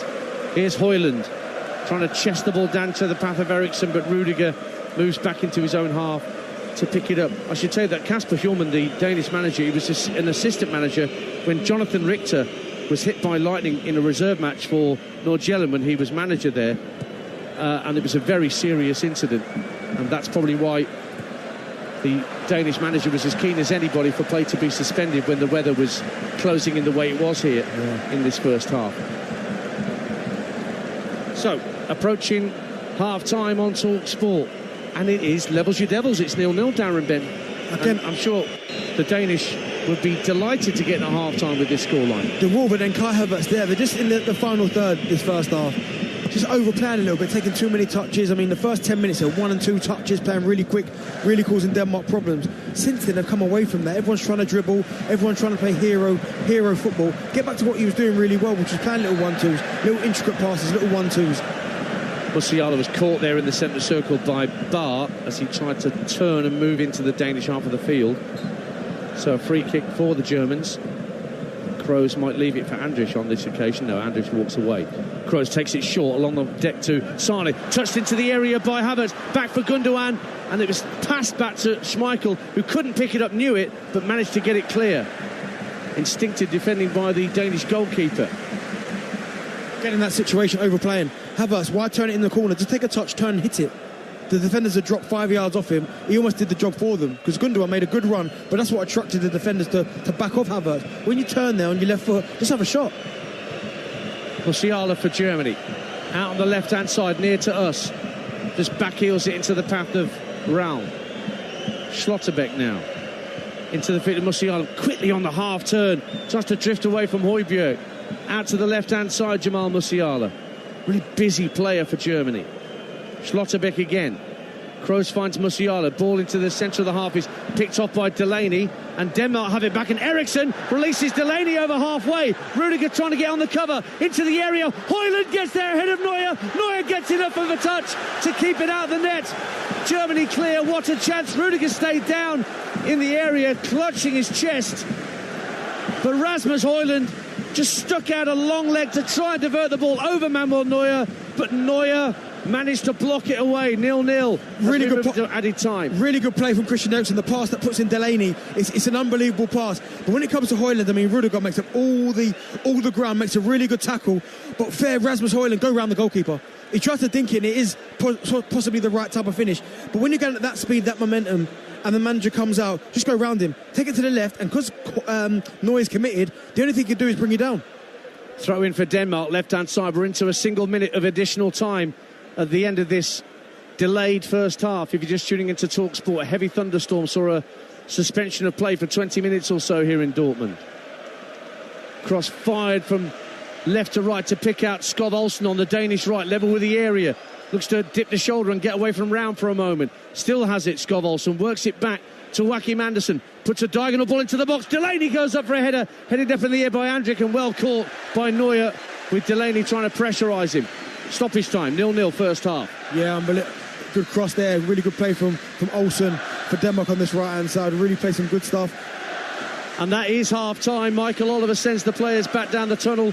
Good-natured word between Thomas Delaney and Manuel Neuer after that challenge right at the end of the half. But it is goalless in Dortmund at the break, and it was a very tight game. Germany thought they had the lead very early on through a Nico Schlotterbeck header from Toni Kroos's corner, but Michael Oliver saw an infringement in the box and ruled it out very, very quickly. Germany have had the lion's share of the possession, 59% to Denmark's 41%, but Denmark have had their chances, notably that chance for Højlund right at the end of the half. And Rudiger also made a brilliant block earlier in the half before the thunderstorm came, after Christian Eriksen had some sublime skill at the edge of the area from a long ball forward. At the break, at the BVB Stadion on TalkSport, it's Germany 0, Denmark 0. If it feels like we've already had half-time, it's been one of the strangest nights on TalkSport here in Dortmund. Electrical storm means the game was suspended and delayed, and that's when the players were taken off the pitch, came out, resumed play, and now we have hit half-time, albeit a little bit late. So let's take a look at the half-time highlights with Carling. Half-time highlights on TalkSport with Carling, the UK's #1 lager. 18 plus, always drink responsibly. Well, Darren Bent, we've talked earlier about the Schlotterbeck header. What a different game it would have been had that goal been allowed, and you and me both think it should have been allowed. It's a shame it wasn't allowed, really, because it could have really... It's been a decent first half, but that could have really opened it up. Yeah, because it's turned a little bit cagey from both sides, not really wanting to overcommit too many men forward. But that goal there for me, I know they're talking about a block. I think it's Kimmich that blocks the defender. I didn't see too much wrong with it. I thought Schlotterbeck got it really well. And again, no Denmark player complained. Kasper Schmeichel didn't complain. They got up, they were on the way back to the halfway line, and then it's Michael Oliver that says, no, I've seen an infringement and it's not a foul. But for me, it should have been, in my opinion, a foul. It should have been a goal, sorry, not a foul. Yeah, for me it wasn't a foul. They've been too desperate to rule out a goal again. Listen, if I see it again, and I'll happily say on air, come back on air and say, look, OK, I missed that bit, it's a foul. But from what we've seen, and we've seen various different angles of it, we saw it live here in the stadium as well, didn't look like a foul, and it looked like a perfectly good goal. Not given, it stays 0-0. Højlund right at the end of the half there, he had a great chance going through. Now, was that him not doing things properly, or should Neuer get a lot of credit for that? I mean, yeah, Neuer, he deserves a lot of credit, but I think in that instance, when you're going that quick, if he shifts it to the left, I mean, he went for the dink and fair play to him, he tried to make a decision. If he shifts it to the left, because Neuer has already committed, he either gets taken down or he rolls the ball in the empty net. He's almost let the goalkeeper off the hook by trying that little scoop, because Neuer, he spreads himself well, but he's committed, so he thinks, right, I'm going to try and make the save. If he shifts it a yard to the left, he either gets taken out or he rolls it in the empty net. So I think in that instance there, I know we're talking about very tender margins, he should have gone round him and just put it in the empty net. What about Højlund then? You were a goal-scoring striker. You scored goals at every level you were asked to score goals, Darren Bent. Rasmus Højlund had little bursts for Manchester United. It took him ages to even get a touch of the ball tonight in this game. And then he has that moment. It's okay if a striker doesn't touch the ball, as long as when he does get the ball eventually in the game, he hits the back of the net with it. Golden opportunity. He's still young, he's still raw, may come good, but right now is the answer for club and country. I mean, you're right. I mean, he's only 21 and he can score goals, but I just think at the minute, obviously didn't get a goal in the group stages, just looks a little bit the last little bit, I mean, some of his plays have been okay. I mean, as you said, didn't touch the ball for, 17 minutes, and you're thinking, well, come on, I get it, he's isolated, he's got to be that vocal point for his team. And he has shown one or two nice touches, a little bit bursts here and there. But he just looked a little bit indecisive for me in that final third, where sometimes he's tried to go around Rudiger when maybe the easy option was to pass it. He's tried a couple of shots, tried to beat a few people when you think, well, no, play 1 and 2 touch. And then when he gets that situation at the end there, where you're going, right, this is what you've worked all that first half for. You haven't seen much of the ball, but this is what you've been working for. For me, he just chooses the wrong option, and it's opportunity gone. But second half, he's got to stay again, because I'm pretty sure he'll come out for the second half. And when the opportunity does come again next, he's got to take it. What have you made of the game since the resumption after the storm? I think Germany have probably been the better side again, just fractionally. But I think there's been a real lack of quality in both final thirds. I think Germany are trying to be a little bit too predictable, trying to go through the middle when the space isn't in there. Especially when they're playing 3 centre-halves, you have to go round him. You can't keep trying to go through the middle. So I think Gundogan's been guilty of that. I think Kai Havertz has been guilty of that. And I think Denmark here, when they've tried to cross the ball, they've put too much on it. Or when they've got their better players putting crosses in the box, there's no one in here. So a little bit disappointed, I would say, in both final thirds. Have Germany got anyone they could bring on? You've been waiting to see him, haven't you? I mean, this game for me is screaming out for a natural centre forward, because Kai Havertz again showing nice touches here and there, but there are times they're putting the ball in the box, and Kai Havertz, to be fair, had the header. He had the header, which he done really well, because he reacted, because it dropped just over Rudiger's head, and he gets a good contact, but straight at Kasper Schmeichel. But full crew must be thinking, get me on, get me on. It's made for me, boss. Gaffer, get me on that pitch. You know he's saying that right now in the dressing room, in German, obviously. That was the half-time highlights, thanks to Carling 18+. Please drink responsibly. Half-time highlights on TalkSport with Carling, the UK's #1 lager. 18+, always drink responsibly. TalkSport, the only UK broadcaster with live commentary of every game from these Euros. And that's not all. Coming up, we have official live coverage of the Olympics later this summer, as well as the Open Golf World Match Play Darts of Blackpool. That starts July 13. We are all extremely excited, because for the first time in the radio station's history, TalkSport is an official media partner of the Olympics, and we will be in Paris for live coverage of the Games this summer. They get underway on July the 26th. TalkSport is your station, not just for live football, but for live sport. You're listening to Euro Game Day Live on TalkSport, presented by Burger King. Bring home the ultimate food satisfaction. Get your favourites delivered now. Euro Game Day Live, delivered by TalkSport with Burger King. What's better than a last-minute winner? A crispy chicken royale delivered straight to your door. When Andre sold his car on finance with Motorway, he got more money. Ooh! He then put that extra money into tickets to follow his team around the country. Come on, lads! Selling on Motorway was completely stress-free, which is more than I can say about being a supporter of... Yes! Sell your car the more money way, where 84% of sellers sold for more. Motorway. Validated against 2 independent sources. Visit motorway.co.uk/claims. I need to get snacks. I need to get drinks. Should have done this beforehand. I need to get treats. Gotta find a BP. Gotta find a BP. Oh, my mates say won't like me. Gotta find a... Oh, there it is. BP is here for all your big game essentials. Plus, BP Me Rewards members can earn points to put towards great saves. Had him in the car 1, hungry mates, nil. BP, here for all of life's journeys. BP Me Rewards card or app required. For full T's and C's, visit bpmerewards.co.uk. I tell you what, Jeff, it's been some journey, but here they are, just moments away from the whistle. Absolutely, there's been twists, there's been turns, not to mention that parking of the bus. But as the clock runs down, I think they're going to make it. It goes to show that you can really handle the pressure when your tyres are performing. I'm home. Has the game started yet? Top performance. Driving home for the match? Keep your tyres in peak condition. Book today at quickfit.com or your local centre. Quickfit. Drive away happy every time. Get match ready with Club Card prices. Like Pringles 185 grams, now £1.45, down from £2.25. With Tesco Club Card, everyone can feel the to lower prices. Tesco, every little helps.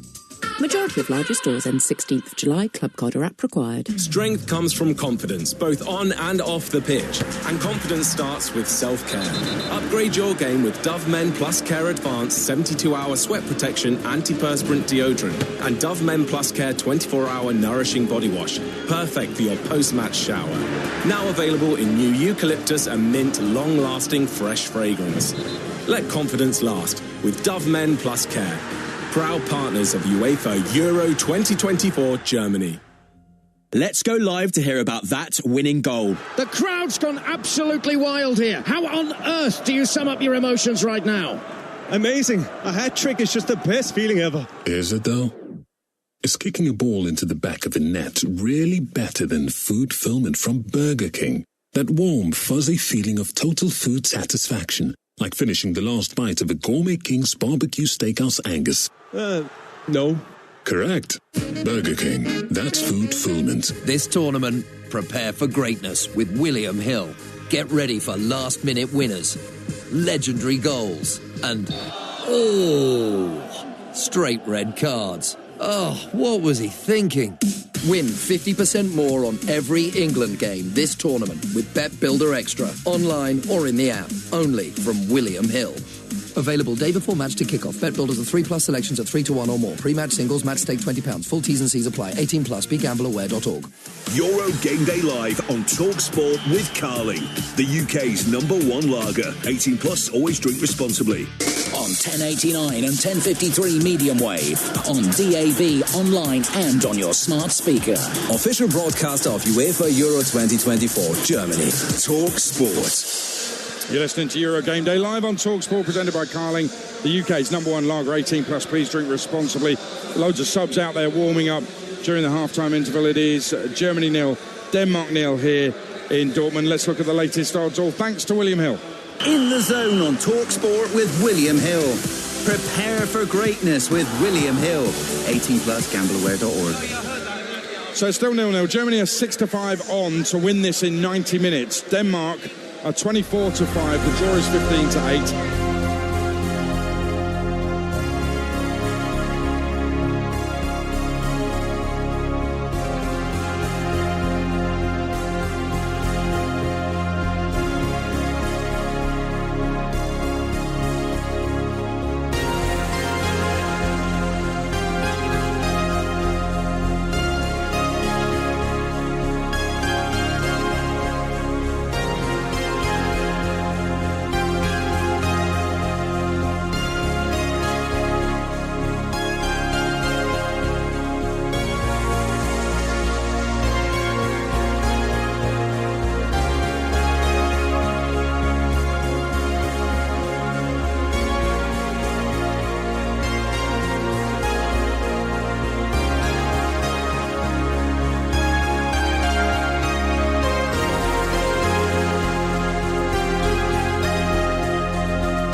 Experience, clearly. Cole really adapting well to firstly the Premier League this season and then life with us as well. So, we're very happy with both players. Both have contributed really well, and you want your changes to make a difference, and in the last couple of games I think our attacking changes have made a difference to how the team have played. Yeah, they certainly have. Anthony Gordon did as well, albeit just for a few minutes. Are you expecting to give him a bit more time on the pitch? Well, he obviously had an injury coming into the summer. I thought there were still signs of that in the game at Wembley, but definitely in the last week or so he's focused, he's good, he's training well. But I have to say the whole group are. The training pitch is a really good challenge. It's important because the starting team need that challenge in training. Everybody's got to be ready to come in. You're in games now where it could be 6 changes if you go to extra time, so it's crucial that everybody's ready. Gareth Southgate with TalkSport's Faker or others. I'm told that Harry Kane and Gareth Southgate upbeat in the press conference. I'm not interested in that. I want them upbeat and playing well on the pitch tomorrow. 1 till 4 tomorrow afternoon, Euro Game Day live from Germany with Jeff Stelling and Gabby Agbonlahor building up to England's game against Slovakia. And then you could join me, Stuart Pearce, Ashley Young is with us, and Jim Prout for Inside the Stadium in Gelsenkirchen for the build-up, the game and the fallout as well. We're on till 8 p.m. from the stadium. Here in Dortmund, the storm has subsided. Germany 0, Denmark 0. Teams are out for the second half. Is this turning into a full-on, Füllkrug situation for the Germans? We shall see. Here's your commentary team for the second half on TalkSport. A former England striker, Darren Bent, alongside Ian Danter. Yeah, Füllkrug waits a goal every 35 minutes for his country. 4 in 6 major tournaments, but there are no changes from Julian Nagelsmann, nor indeed from Kasper Hjulmand at the turnaround. So it's the same 11s, and Denmark in red, shirt, short socks. They're going to head for the yellow wall, the south stand away to our left-hand side. We're almost halfway back in the east stand. And to our right, the Danish fans that the German players, all in white, will be attacking towards in the north tribune here at the Bevay Stadium.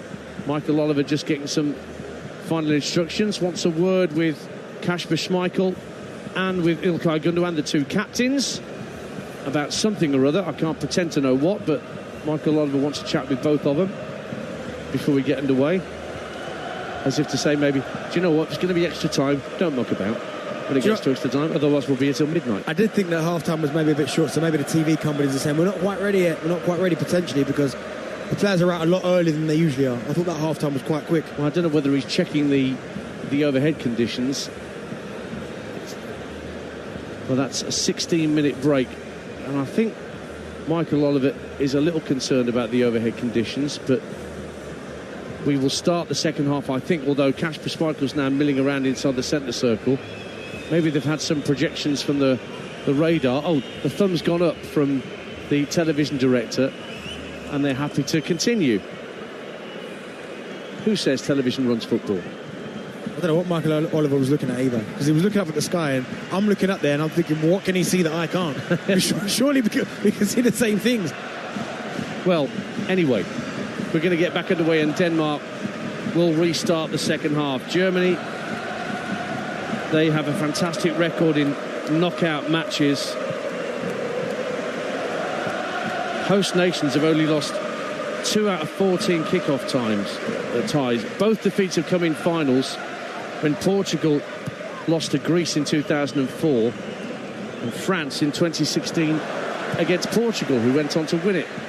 So Germany have got the weight of history pretty much in their favour as they enter the knockout stage of this competition. Ball's worked back to Schmeichel. Eriksen in the Danish midfield nods it down for Højbjerg. And the toe pokes it out of play. Quick run through the lineups, I'll give you in a moment, but Germany have a throw that Kimmich will throw back to Rudiger on halfway. Kimmich goes back to his keeper Neuer. In front of Neuer, Kimmich, Rudiger, Schlotterbeck, Raum, Andrik, Kroos, Musiala, Gundogan, Sane and Havertz. For Denmark, Schmeichel in goal, Andersen, Vestergaard, Christensen, Bar, Delaney, Højbjerg, Mæhle, Eriksen, Skov Olsen and Højlund. And Andrik just splitting the 2 German centre-halves for the moment. The defensive midfielder with his shock of peroxide blonde hair that he's just had done. Fires the ball into Leroy Sane, chest it down for Kimmich, and an early ball up to the edge of the area seeking Gundogan, but Denmark deal with it well enough. Højbjerg heads it towards halfway. Højlund fighting for possession. And was that a handball from Rudiger on halfway as Højbjerg tried to feed it through? It's gone out of play for a throw into Denmark anyway on this near side. It was hit straight at Rudiger, in fairness, Darren Bent. And he's lucky because Højlund was in. I mean, it was a really good pass from Eriksen. He spotted the run, and it comes off his thigh. Really good defending from Rudiger. But we saw it just now, Gundogan make the run in behind, and Kimmich tried to put him in. I think Germany are going to have to do that a lot in the second half, because I think too much has been in front of this Danish back line, and they're making it easy, not really changing the picture at all. The moment you start running in behind and creating that space, then you can drop up and start picking up the pockets. But at the minute, it's a bit predictable in terms of their build-up play. 2 minutes gone in the second half. If you're just tuning into TalkSport, wondering why on earth is it only 2 minutes into the second half? It should be nearly 25 minutes in. Well, we had an electrical storm in the first half here in Dortmund, and all the players were sent back by Michael Oliver to the dressing rooms, and the delay was, well, say around about 25 minutes or so. Denmark have a free kick, almost at the midway point of the German half, out to the left-hand side. Eriksen standing over it. Germany holding their line 20 yards out. It's really drilled to the far post by Eriksen. They managed to keep it alive. Right-hand corner of the box with Skov Olsen. Højbjerg, first time cross into the box, almost drops 6 yards out. It's driven in! Denmark lead. Joachim Andersen runs away to the corner flag in front of those German fans. A mess in the penalty area. Germany couldn't clear their lines, and Joachim Andersen of Crystal Palace swept it home to give Denmark the lead. 3 minutes into the second half here in Dortmund. Germany 0, Denmark 1. Really good finish from Andersen there as well, because he kept his composure. He's in there. I mean, it's bouncing around, it's bobbling around. I mean, Højlund, he's in there, and I think Delaney gets dragged back, but doesn't he react well? Andersen, as it drops him on his weaker left foot, he just swivels. It comes from Delaney, it goes through Schlotterbeck's legs, and he just swivels, hits it, keeps it low, hits the target, and Neuer has got absolutely no chance. Again, it goes through, I think it's Andrić's legs as he swivels and hits it. It's a really, really good finish, instinctive finish. But VAR is going to check for potential offside, and it might be against Andersen himself.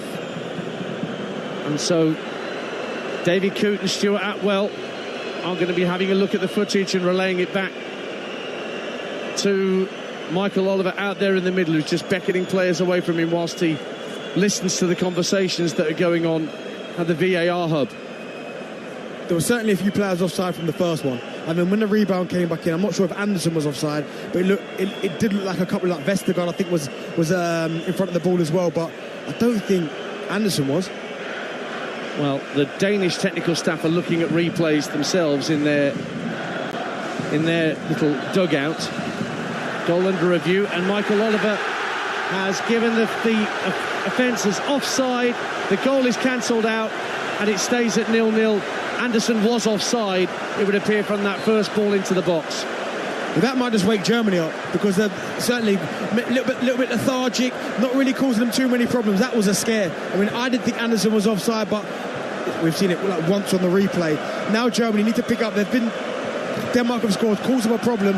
Now they've got to get back to what they were doing in the first 15 minutes. Back to 0-0. So both teams have had a goal chalked off. Now Sane, Musiala getting away down the left-hand side. Sane was waiting for the cross, but the pullback didn't find him. Raum takes over, tries to loft it to the far post as Germany try and respond here. Havertz feeds it back to Andrich at the edge of the area. Left-footed ball drifts well wide, smacks into the advertising hoardings. Schmeichel knew it was going wide. It's a goal kick. 5 gone in the second half. Lively at the restart. 0-0 though. Big chance there. Musiala on his weaker foot as well. He runs away from Andersen. Andersen can't keep up. He goes to square the ball. If he squares it, Leroy Sané taps it in the empty net. Now they're checking for a potential penalty inside the box against Joachim Andersen. And Michael Oliver is going to look at the referee review screen on this near touchline to look at a potential penalty. So from Germany almost going one down, but for an offside decision given by VAR. Now Stuart Atwell and David Coote have told Michael Oliver to come and look at the screen and see whether Joachim Andersen, who thought he'd swept Denmark in front, has handballed in the area. This might come from the cross from Musiala when he breaks forward, because he misses Sané. If he misses Sané, if he puts it in front of him, Sané puts it in the empty net. VAR are being a bit slow getting to the right point. Cross comes in from the left from Raum, and it just clips the fingertips, and they're using Snicko like they've used in cricket for years. It does flick the fingers of Joaquin Anderson. Does it deflect the path of the ball ever so slightly? I mean, what's Anderson supposed to do from a yard away? Like, you can't get your hands out the way of that. And Michael Oliver gives the penalty. And Joaquin Anderson must be dismayed, going from hero to zero in a matter of moments. Thought he'd given Denmark the lead, but Raum's cross flicked off his thumb, really. I don't know what he's supposed to do, Dan. I really don't. I mean, the cross comes in. He's not trying to make himself bigger. His arm's there naturally, because when you're running in that type of position, your arm goes there naturally. And to give it a penalty for that, I mean, he's a yard away. For me, Michael Oliver, he's had a bit of a nightmare tonight. First of all, the first one from Schlotterbeck, the header, and now giving a penalty for that. For me, poor decision. So it means Kai Havertz, on the occasion of his 50th cap for his country, will take the responsibility from the penalty spot against Kasper Schmeichel. He just takes the ball, places it on the spot. He's standing right next to it. Schmeichel now backs off to his goal line, and only now Havertz takes 3 or 4 paces back from the ball. Going to be a left-footed effort away to our right in front of the Danish fans who are trying to put him off. Havertz from the spot to give the hosts the lead.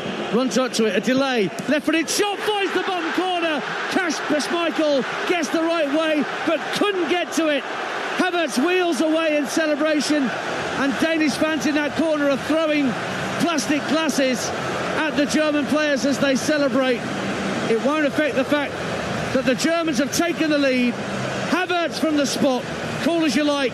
Germany 1, Denmark 0. Really good penalty, because the starter didn't work. Kasper Schmeichel, fair play to him. He doesn't go for it. He doesn't move at all. And it's a really, really good penalty. It clips the inside of the post. But Kasper Schmeichel has done everything right. Because usually when Kai Havertz does that started run up, a goalkeeper leans one way or the other. He just doesn't move whatsoever. So then it comes down to Kai Havertz. Can he beat the goalkeeper? And he rolls it with the right amount of pace, and it goes into that bottom corner. Really, really good penalty from Kai Havertz. VAR saying handball offence. Denmark's player number 2, Anderson, touched the ball with his right arm, which was in an unnatural position, out of the body, as it says. And they're just now sending stewards out, or UEFA helpers, to clear the dozen or so plastic glasses that are still in that corner flag where Havertz went away to celebrate. Meantime, we're back underway. And that Anderson goal, apparently it was Thomas Delaney who was offside in that build-up. Incredibly tight call, but offside he was. I really hate those decisions, in terms of the handball there. And the word I can't stand more than anything is unnatural. Because for a defender in that type of situation, his arm is exactly where he needs it to be to defend that situation. You're now asking defenders to defend in an unnatural position, which is the arms behind their back. Awful decision. 1-0 to Germany, and we played nearly 10 minutes of the second half in Dortmund. And that settled down the home fans, and a few of those German flags flying away to our left-hand side at the yellow wall end. Kimmich with a throw bang on halfway. German fans getting to their feet around us now to cheer their team on. Havertz tries to get a flick on, but Denmark have it back. Mæhle, good ball infield to Delaney, just shy of the halfway line. Looks to play over the top, trying to get Højlund in behind Schlotterbeck. But Germany deal with it well. Rudiger calmly guides it back to Manuel Neuer. Denmark's got to keep their composure. I know they're feeling a little bit hard done by with their goal getting chalked off and then the handball, but they've got to keep their composure, because they've shown if they can get 1 or 2 passes in that Germany half and then they get it in behind, they can cause them problems. Ball and play on the far side of the field. Germany's defensive half, but they're giving away a throw to Denmark on their right. Højbjerg wanted to take it quickly but didn't have an option, so he's going to leave it for Alexander Barr to launch this throw in, maybe towards the German box, although he's got Joaquin Anderson for a short throw. Barr goes long though to the edge of the area. Attempted flick on by Højlund, comes out to the right hand side. Oh, there's a clash of heads on that right hand side between Barr and Andrik. Andrik's gone down clutching his head. Yellow card has been administered, I think for dissent, not for the challenge, and Andrich is face down in the turf just outside his own penalty area. Germany lead by 1-0. Really brave there from Andrić, because he knows he was about to get a bit of a wallop from Bar there as well, and he gets his head in there and he wins the foul. I'm not quite sure how hurt he is. I mean, he's down, he's rolling around. The medical staff have come on the pitch, but again, he's been brave there. He's earned himself a team of foul. Oh, and certainly they clashed heads there. We're just seeing a slow-mo replay. Never nice to see those. Maybe I was wrong. Bar's been yellow-carded for that challenge, and the physios are attending to Andrić at the moment, Robert Andrić, who is on a yellow card himself going into this match. But it's 1-0 to Germany. You can hear the noise around us at the BayWa Stadium. German fans loving the fact that their team are in front. They're falling in love with this Germany team more and more. You have to remember just how bad things had got for Germany in the past couple of years before Julian Nagelsmann took over, Darren Bent. It was a rotten state of affairs that he took over. He did, but when I think about Germany, Dan, they're a powerful nation, aren't they? I mean, they've won 3 European Championships, 4 World Cups. I can understand that they kind of the disappointment from the German fans, because they're so used to seeing their sides throughout history of football winning all the big tournaments or getting deep into tournaments. The last couple just haven't been good enough. But it works in cycles. And again, maybe this might be their time again. You're listening to Euro Game Day live on TalkSport, presented by Carling, the UK's #1 lager. 18 plus, please drink responsibly. Ian Danter and Darren Bent with you. 57 minutes gone in Dortmund. Germany 1, Denmark 0. Kai Havertz penalty early in this second period, after VAR ruled that Joachim Andersen had handled a David Raum cross. Denmark have a free kick just inside their own half. Højbjerg, who I'm assuming will not be a Spurs player come the start next season. Lots of talk about him moving on from the Tottenham Hotspur Stadium. Then Skov Olsen runs into a blind alley, can't pick up the ball. Oh, lovely skill, Havertz takes it away from a defender into the area. Surely number 2, he's put it wide. What a chance for Kai Havertz after sensational skill. Got him away, 10 yards inside the Danish half, away and clear. Tried to chip it over Schmeichel, and he put it the wrong side of the post. And now the German bench and the manager Julian Nagelsmann are complaining too much about a foul off the ball on Leroy Sané that they think occurred, and there's going to be a yellow card administered maybe to Nagelsmann himself. But was Sané fouled off the ball as Havertz was running through? He was. I think he was tripped. But that bit of skill on the halfway line from Kai Havertz was special. They rolled it in behind him. He somehow manages to bring the ball from behind his feet between 2 centre-halves. But again, he probably rolls it to Sané. I think that's probably why he missed. He should score. He should hit the target. But I think he's so adamant that I'm going to square it to Sané, 2-0 game over, that when Sané goes over, it distracts him just a little bit, just a fraction, for the fact that he got the technique wrong and the little dink over the goalkeeper. But opportunity gone. But Kai Havertz's skill, incredible. So close to one of the most sensational goals you would ever see at a European Championships. But in the end, it stays 1-0. And now a yellow card is given to Mæhle, the left wing-back, for a challenge just over the halfway line. And I think Denmark are starting to get frustrated and getting wound up now, Darren Bent. Michael Oliver's not helping. At the minute, he needs to get a grip back on this game, because 1 or 2 decisions are going, he's not getting them right. And I think it's frustrating on both counts, Germans and the Danish players. Thomas Delaney, we're just seeing from the VAR snapshot of the semi-automated offside, he was a little toe offside. Fine margins, you would say. Very fine. Free kick for Germany. Kroos sends it into the area, far left-hand side. Good defensive header from Bar. Rudiger lets the ball run out of play on the far side for a throw-in right by the corner flag. Oh, I was still thinking about that skill from Kai Havertz. I was willing, listen, I'm not a German fan, I'm English, but I was willing that to go in. I was desperate for it to go, because that touch on the halfway line and then the acceleration to get away from the 2 centre-halves was exquisite. But he couldn't get the shot on target. Germany still have just a 1-goal lead here in Dortmund with an hour gone on TalkSport. Ian Danter and Darren Bent with you. Leroy Sané, one of the players brought into the side tonight by Julian Nagelsmann, rolls it back to Kimmich.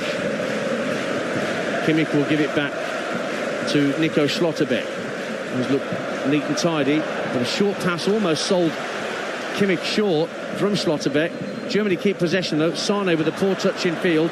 One back by Denmark. Eriksson protects the ball well, and he gets it back, having played a neat 1-2 with Mæhle. Then he tries to fire the ball out to the right-hand side for Skov Olsen. That's a comfortable header away by Raum. It's all a bit scrappy at the moment, but Denmark try and bring it through for Højbjerg, but Musiala just slides in with a no-nonsense challenge.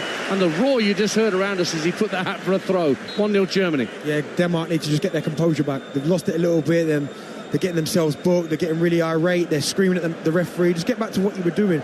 I mean, I don't think this game's out of sight, because they can still cause Germany problems. They've been doing it this whole game. Confirmation that it was Nagelsmann booked, by the way, when Michael Oliver came over to this near touchline. Ball's into the feet of Rasmus Højlund. That's a decent turn from him. Ball breaks for Delaney. Sweeps it out to the right wing. Skov Olsen running into the German penalty area. Across comes Slotterbeck with a brilliant challenge to put it out of play for a Denmark throw. 1-0 Germany. Yeah, good defender from Slotterbeck there, just helping out David Raum. He's left back next to him. We've got past him as well, Skov Olsen. But there was Slotterbeck prepared to make the challenge. Anderson finds Eriksson at the edge of the area. Back to goal. Being pressurised by Andrik, who takes the ball off him. Finds Havertz inside his own half. Neat 1- and 2-touch football from Germany. Musiala brings the ball up to the halfway line, but that has to track back into his own half. Great skill from Musiala, but he runs into one too many challenges, and Højbjerg brings it away. Delaney. Now Anderson gives it back to Vestergaard on halfway. Ball along the deck for Rasmus Højlund. Runs away from a couple of challenges. Højbjerg has got Mæhle calling for it out this near touchline. Oh, he's put too much on that pass, Pierre-Emil Højbjerg, and he apologises to Mæhle. It's gone straight out of play for a throw, and Germany have got a double change coming. Meanwhile, Havertz is away, and the flag stays down. He goes into the area, angles tight right-hand side, pirouettes, he can lay it back to Sane. Sane drives it wide, and now the offside flag goes up against Havertz. That's two efforts that Germany have had a goal that they've dragged either side of the post in the past 4 minutes. Here comes the double change, and first player coming off is the captain, Ilkay Gundogan, and that's to allow Niklas Füllkrug to enter the play. There are two Dortmund players coming on here. Not only is Füllkrug coming on, but also Emre Can, once of Liverpool, is coming on, and I think Andrik is the other player that's making way. So clearly what's going to happen is, Darren Bent, Havertz is going to drop into the Gundogan role to allow Füllkrug to play up top. Yeah, that's what it looks like, and now they've got a real focal point. I've spoke about it before. They can be a bit more direct and win his headers. They hold it up, and I think Kai Havertz has done really well. He's looked really sharp. Obviously had the opportunity when he went through, but I'm really interested to see the dynamic between the two, because Kai Havertz, I always feel like he's really unselfish. At times he should probably shoot, but he passes it. Now with these two playing up top, it'd be a nice dynamic. So two Borussia Dortmund players on their home turf now in Emre Can and Niklas Füllkrug, the goal machine. 4 goals in 6 major tournament appearances. He's found the net a couple of times at these European Championships. Remember, Mikotadze of Georgia, still the top scorer at the moment. We'll see him, Darren and I, tomorrow night in action as Georgia take on Spain in Cologne. That's live on TalkSport 2.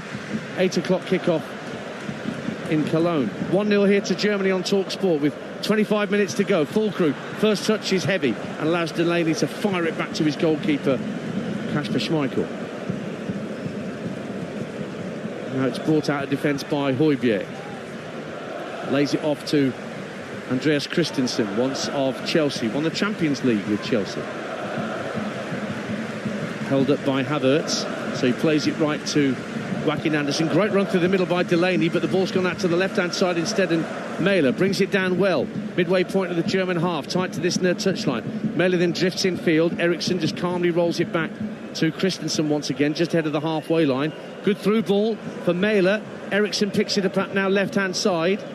Rolls it infield for Højbjerg. Højbjerg up to the edge of the area. Højlund takes a touch, drives it straight, and Manuel Neuer, who beats it out, and then Kimmich nods it back to him. Big chance for Denmark to equalise, 1-0. Huge chance, he's got to score. He's got to score. In that situation there, he has to score. He does everything right. He lets it go across his body because he knows that Kimmich can't touch him, but he's got to go across goalkeeper. He doesn't do anything.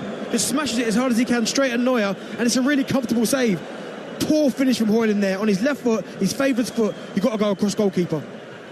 It was straight at Manuel Neuer, but he still had to beat it away from danger. There was nobody following up in Danish red. Kimmich tidied things up. Ball's bobbling around in the centre circle. Havertz trying to find Sane. Germany lose out and Denmark have it again. Approaching the midway point of the second half. Damsgaard going to be on shortly for Denmark, it would appear. Or is it Norgard, Christian Norgard, who was on the yellow card coming into this tournament. Meantime, Füllkrug breaks away down the left-hand side for Germany. Germany 1-0 up. Kroos will go back infield to Leroy Sané, and it's floated out to Kimmich on this near side, the inside right. Plays it in field for Emre Can, his first touch. Finds Kroos again, centre of the Danish half. Good foot in from Christensen to get it half clear, but it's back with Germany once again down their right-hand side, and Josh Kimmich. Kimmich rolls it back for Can. Can has to go back to Rudiger as Denmark try and funnel everybody back behind the ball. Kimmich comes in field from this right-hand touchline. Gives it back to Kroos just at the edge of the centre circle. Schlotterbeck leaves it once again for Toni Kroos, who will retire at the end of these championships. Can. Very, very patient from Germany at this point. They're playing the ball around the halfway line, basically, and Denmark are slowly pushing up. Not only is Christian Norgard coming on, but Yusuf Poulsen's also going to be on in a moment for Denmark. For a change in midfield and up front. Musiala is giving chase, and Kasper Schmeichel stayed at home and he started to come out. Musiala makes it 2-0. What was Kasper Schmeichel doing? Thought he was coming to clear his lines. Musiala almost stopped himself, realised that Schmeichel was staying at home, ran onto it, left-hand side of the area, and slotted it coolly past Schmeichel to surely put the hosts into the quarter-finals.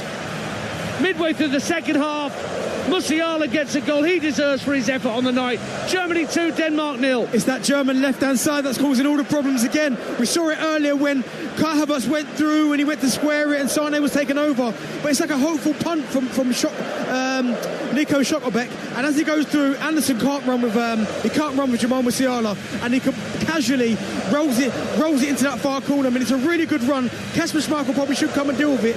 Realises that he probably can't get there. But when he gets in there, Jamal Musiala, he goes ice cold, and he just waits for Kasper Schmeichel to go down a little bit, and he just lifts it over his foot into that far corner with the inside of his foot. Really, really tidy finish. 2-0 Germany.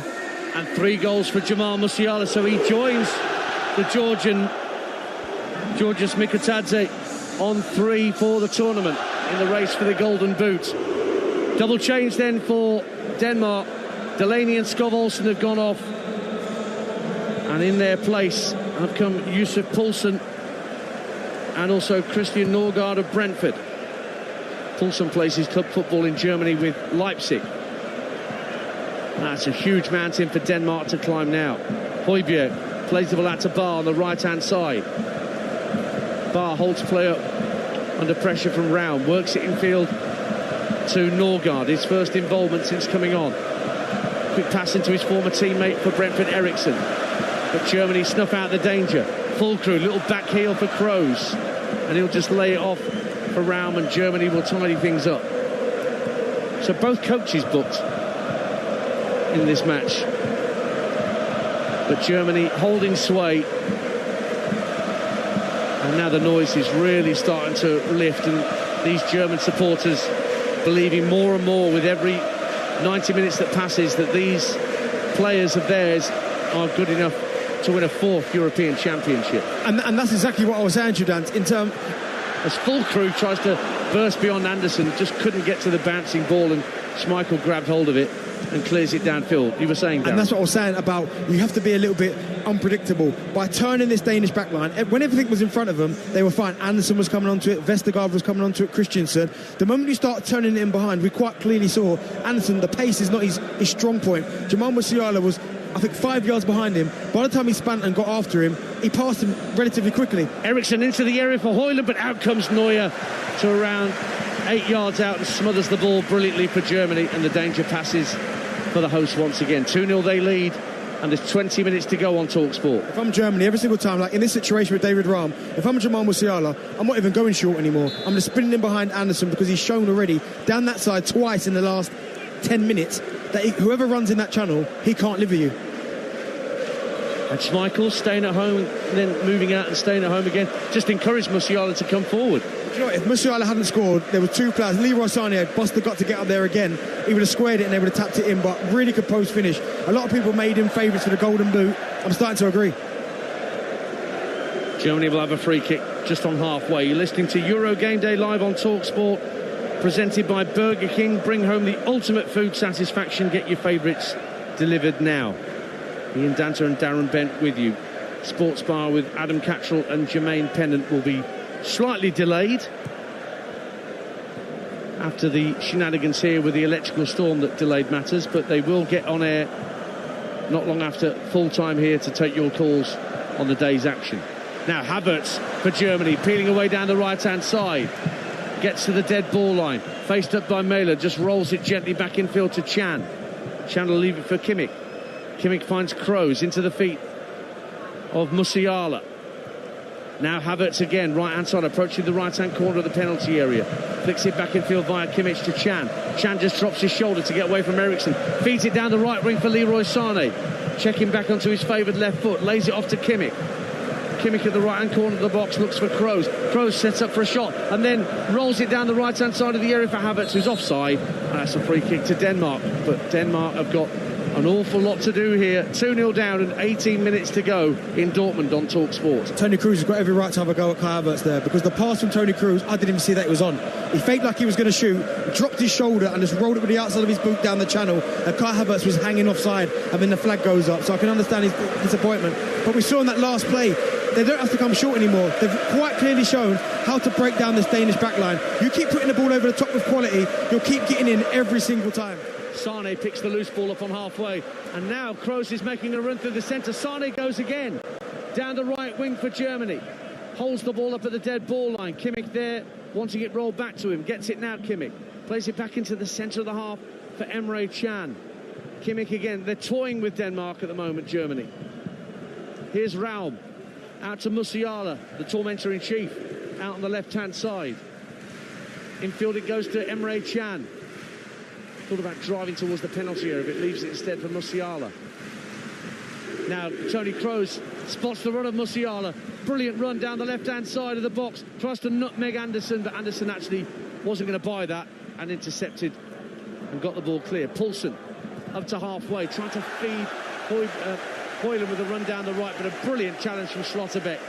Puts it out of play for a throw. He's been excellent coming in for Jonathan Tah tonight. He's done really, really well. No mistakes. Had a goal chalked up as well. Put his body on the line. Really helped out David Raum on that left-hand side as well by covering him, putting in challenges.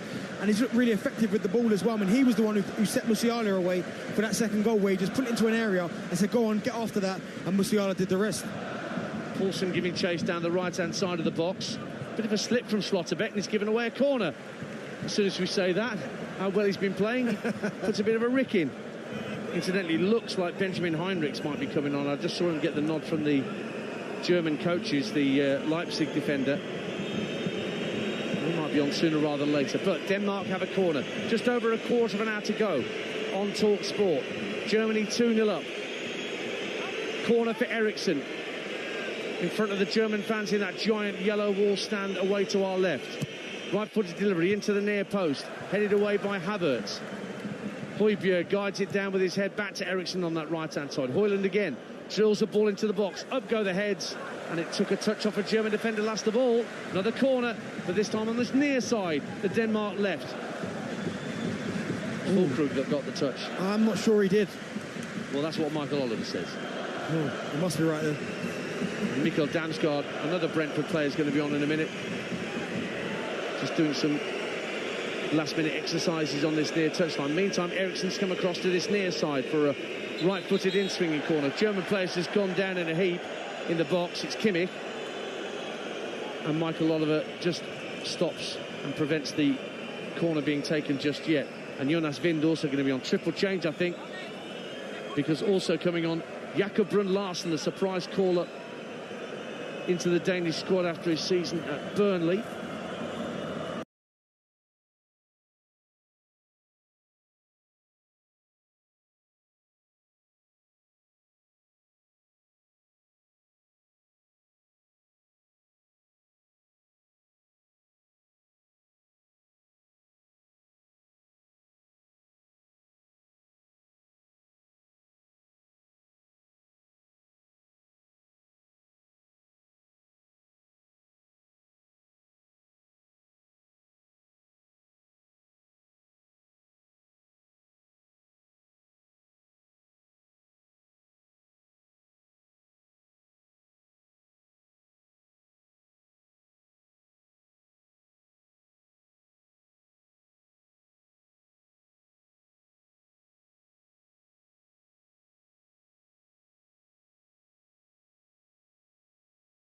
So a triple change for Denmark coming up in a moment. But Eriksen has this corner, meantime.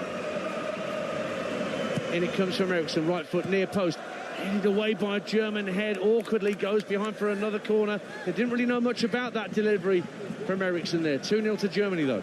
Anderson should get his head on it. Anderson, he does get his head on it. He flicks it into a really good area, and it's good defending. It takes a slight block, a slight nick off one of the German defenders, but Anderson gets across the front and gets the first touch on it. Henriksen Wirtz waiting to come on for Germany, as well as this triple change for Denmark. But here's Eriksen's latest corner, headed out this time by Havertz. Really strong header. Højbjerg, though, will pick up the loose ball and roll it back to Schmeichel, who stood at the midway point of his own half. Passes out to Barr just shy of the halfway line. 13 and a half minutes to go on TalkSport. Denmark need 2 goals just to force extra time here against the host Germany.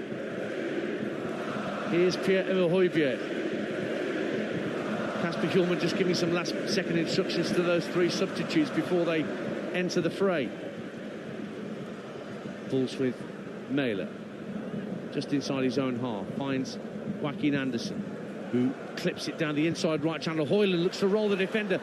Good clearance from Slotterbeck, but it comes out to Mæhle at the edge of the area. Opens up for him just for a moment, but he runs into Rudiger, who cleared it away brilliantly. He got clattered into by Mæhle, wins a free kick, and Darren Bent slapping his head off. 2-0 Germany. Antonio Rudiger, I mean, listen, I love him as a defender, but look, he clears the ball and he's trying to take someone's head off with the clearance. I mean, he studs her up next to, I think it's Melié's head, and he does well. He draws the foul, but he's a great defender, Antonio Rudiger. And again today, it was almost like ballet from Rudiger there, wasn't it? Yeah, it was. I mean, him and Slotterbeck at centre half have done really well. I think Jonathan Tah's done well, certainly up until this point, but Slotterbeck's done himself a massive favour in terms of this performance. So it will be a free kick to Germany, but I'm not sure whether Denmark want to make these changes just now. Mæhle's just coming back onto the field of play. And no, we still wait for the changes to be made. That's rather bizarre. Break in play with a throw, but nothing doing. Germany 2, Denmark 0. 12 minutes to go on TalkSport here in Dortmund. Me and Darren are off to Cologne tomorrow to bring you Spain against Georgia on TalkSport 2. That's the 8 o'clock kickoff. After, of course, England play Slovakia. Build up across the day. And Adrian's going to be hosting for you in Gelsenkirchen from 4 o'clock tomorrow afternoon. Josh Kimmich has just gone for goal from just inside his own half. Smacked it right-footed, but Schmeichel was more than ready to deal with that. I think he tried to clear it. I think if that was a shot, then wow, but I think he just tried to clear it. Yes, I don't think it was a genuine attempt on goal. Here is Yannick Vestergaard finding Christensen just to his left. Mæhle now has it. Not giving up quite yet, Denmark. 11 minutes to go. Mæhle down the left-hand side, midway point of the German half. Højlund rolls the challenge of Kroos, but then just runs into trouble. Germany bring the ball clear, but Musiala is set upon by the challenge of Norgard. And now here's Højbjerg. Fires it out to the left-hand side for the second time in a matter of minutes. Højbjerg has overhit a pass intended for Mæhle. Too much club on it, and it's out of play for a throw. So the changes for Germany. Heinrichs is going to come on for Raum in the left-back position. Raum, who's played in the place of Mittelstädt tonight, who's carrying a yellow card. And Raum's been nice and solid for Germany tonight, Darren Bent, I think. Yeah, he has. He's done really well. I think him and Slotterbeck on that far side, that left-hand side for Germany, have really complemented each other well. I mean, when Raum has been beat by the wide player from Denmark, you had Slotterbeck that's been there as well. I mean, every single time they've gone past him, he's been there and he's done really well. And the roar you can hear is because Jamal Musiala's been substituted. Joint top scorer at Euro 2024 now, Jamal Musiala. And Florian Wirtz comes on to replace him. Wirtz, one of the unlucky players who was left out of the starting lineup tonight. So that's the 2 changes for Germany done and dusted. What about the 3 for Denmark? Well, the first sees Vind coming on for Rasmus Højlund. So that's a striker for a striker. Next, we will see Brun Larsen coming on for Christensen. So that's a winger for a defender. And also Victor Christensen is coming on. I'm looking to see who is coming off for the third change. But Victor Christensen, who of course has been at Leicester, Eriksen's the other player that's come off. Eriksen, Christensen and Højlund off. Damsgaard, Brun Larsen and Vind on. And here's Poulsen guiding the ball down. It is Eriksen's still out there. They've made a mistake. Eriksen's definitely still out there. I'll find out who's gone off in just a minute. But Germany trying to break clear down the left-hand side. But it's won back by Denmark. Here's Vestergaard just coming up to the halfway line. Squares it to his left for Højbjerg. Christensen calling for it on this left-hand side. His natural position. Eriksen just ahead of him. But he's gone infield instead to Norgard. Norgard looks out to the left-hand side for Christensen once again. Eriksen out there with him. Flicks it back in field. Christensen lost his footing, but still managed to present the ball to Christian Eriksen. Now Højbjerg. Eriksen gives it back to Joachim Andersen. Out to the right-hand side. Just thought about cross for a moment, but it goes infield instead to Pierre-Emil Højbjerg. It's Barr that's gone off, not Eriksen. Up to the edge of the area. Norgard lays it off. Højbjerg goes for goal. Blocked on its way to goal by Emre Can, and then he just thumps it clear, and it comes out on the halfway line for a throw to Denmark. Germany 2, Denmark 0, and we've got 8 minutes to go. Darren Bent. It was a good strike from Højbjerg. I think if he doesn't get blocked, I think he might have been going in, but again, Schlotterbeck, who's been really good today, throws his body at it, and he deflects it wide, but again... The ball given away by Denmark on halfway, and Viet slips it through to Fulkrug, who's onside. Great save, Schmeichel, and now the flag goes up to say that Fulkrug was offside in actual fact. But again, the defence of Denmark split apart with a simple pass. Unfortunately, they can't run, the Danish defenders. I mean, Fulkrug should never be offside there. He's got the freedom of that half. He goes way too early, and the linesman saved him there because he should be burying that. Someone of his quality, who we spoke about in the build-up, lethal in front of goal, 1v1. It's a good save from Kasper Schmeichel, but in that instance, there's no one on the planet he should get anywhere near it. 7 minutes to go on TalkSport in Dortmund. Germany 2-0 up. Denmark trying their level best to get themselves a foothold in this game, but they are running out of time. Christensen just over the halfway line, being faced up by Sane, has to go back for Norgard on halfway. Unfortunately, Denmark just don't carry much of a goal for it. No. That's the problem. They've got some really nice technical players, but I mean, they scored what? I think Christian Eriksen's the only one in the squad this evening that scored a goal in this competition. So it's one of them where they've got to find a way of being more ruthless. I mean, they shoot from distance, it gets blocked. They get into attacking areas, they don't get a shot at the end of it. A little bit toothless. They try and win it on halfway, but Germany, through Josh Kimmich, had possession. It looked like a foul on Fulkrug there from Norgard, spotted by Michael Oliver. So Germany will have the free kick. So it looks increasingly likely that it's Germany that are heading for Stuttgart on Friday to face either Spain or Georgia, who play each other tomorrow night in Cologne. Myself and Darren Bent will be there for TalkSport 2. Havertz up to the edge of the area. Good challenge from Vestergaard as Havertz was threatening to break through the lines at the edge of the box. Do you know, I think they've done really well, Denmark, in the one-to-one defending, where they've been up against somebody who's quite tricky. They've got the tackles in, they've got the blocks in. It's when they can't feel their attackers and they're running in behind them. They're playing in the spaces where they've really struggled this evening. Andersen, who had a strange old early part to the second half, thought he'd swept Denmark in front, only for his teammate Delaney to be adjudged the toenail offside, and then a few moments later a cross from round to the left hit his outstretched arm, penalty given, smacked home by Havertz, and that was 2-0. Yeah, I can understand his frustration, certainly with the handball, because for me that's not handball. Well, you can talk about that with Adam Cattrall and Jermaine Pennant on the sports bar. They'll be taking your calls on 03717 223344 at the end of this commentary. And don't forget all the build-up to England-Slovakia tomorrow on TalkSport from breakfast with Natalie Sawyer and Tony Cascarino.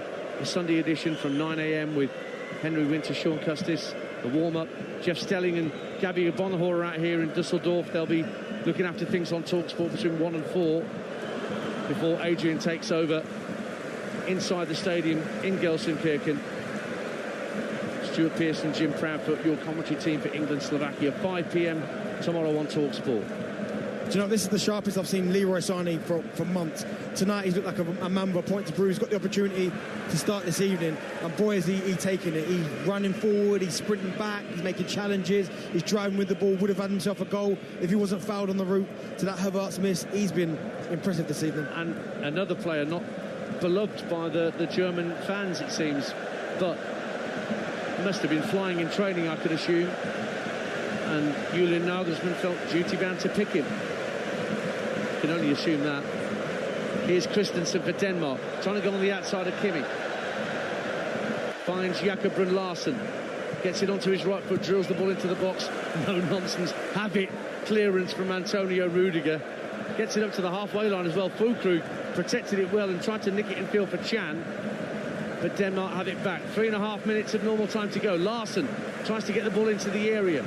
Blocked away by Kroos. Comes out to Christensen. And then the offside flag goes up against the Danish player. And Germany have themselves a free kick.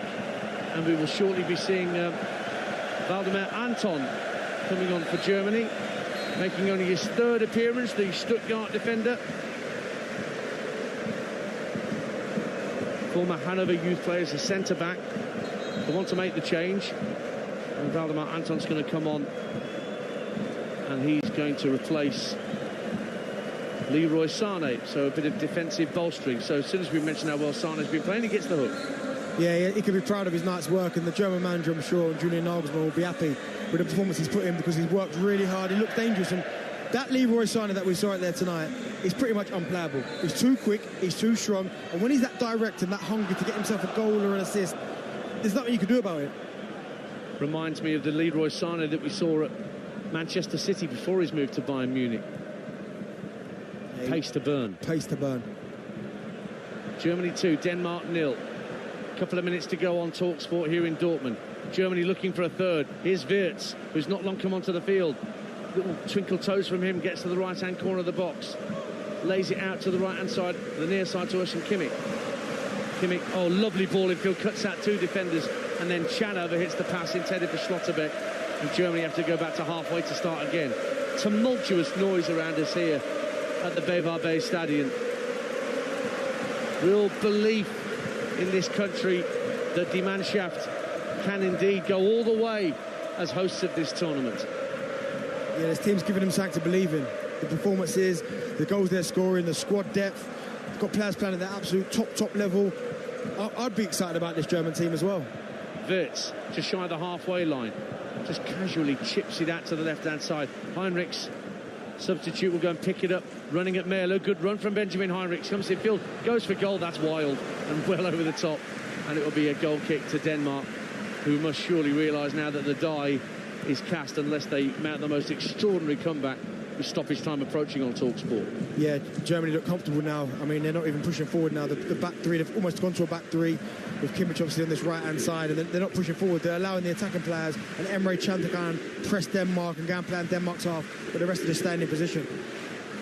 Havertz keeps the ball in play on this near side. Füllkrug moving his way into the box. Now it's picked up by Wirtz at the edge of the area. Wirtz strikes it straight at Schmeichel, who pats it down and holds it well. Stays 2-0 to Germany. We're heading towards 5 minutes of additional time here in Dortmund, but we're still in the final minute of normal time as Josip Poulsen rolls his defender, gets away down the right-hand side for Denmark. Ball into the box behind Eriksson and in front of Vind, and it just allowed Germany to clear their lines. 2-0 up. Yeah, and I think they've had a lot of those moments today, Denmark, where they've got into wide areas, they've got into attacking areas, and that last bit of quality, it's been lacking, or they just can't get their men up the pitch. I know they're knackered, they've been defending a lot this second half, but that last little bit of quality, which is what cost them today, because there have been moments where you've gone, okay, let's get themselves on top, they get an opportunity, they don't take it.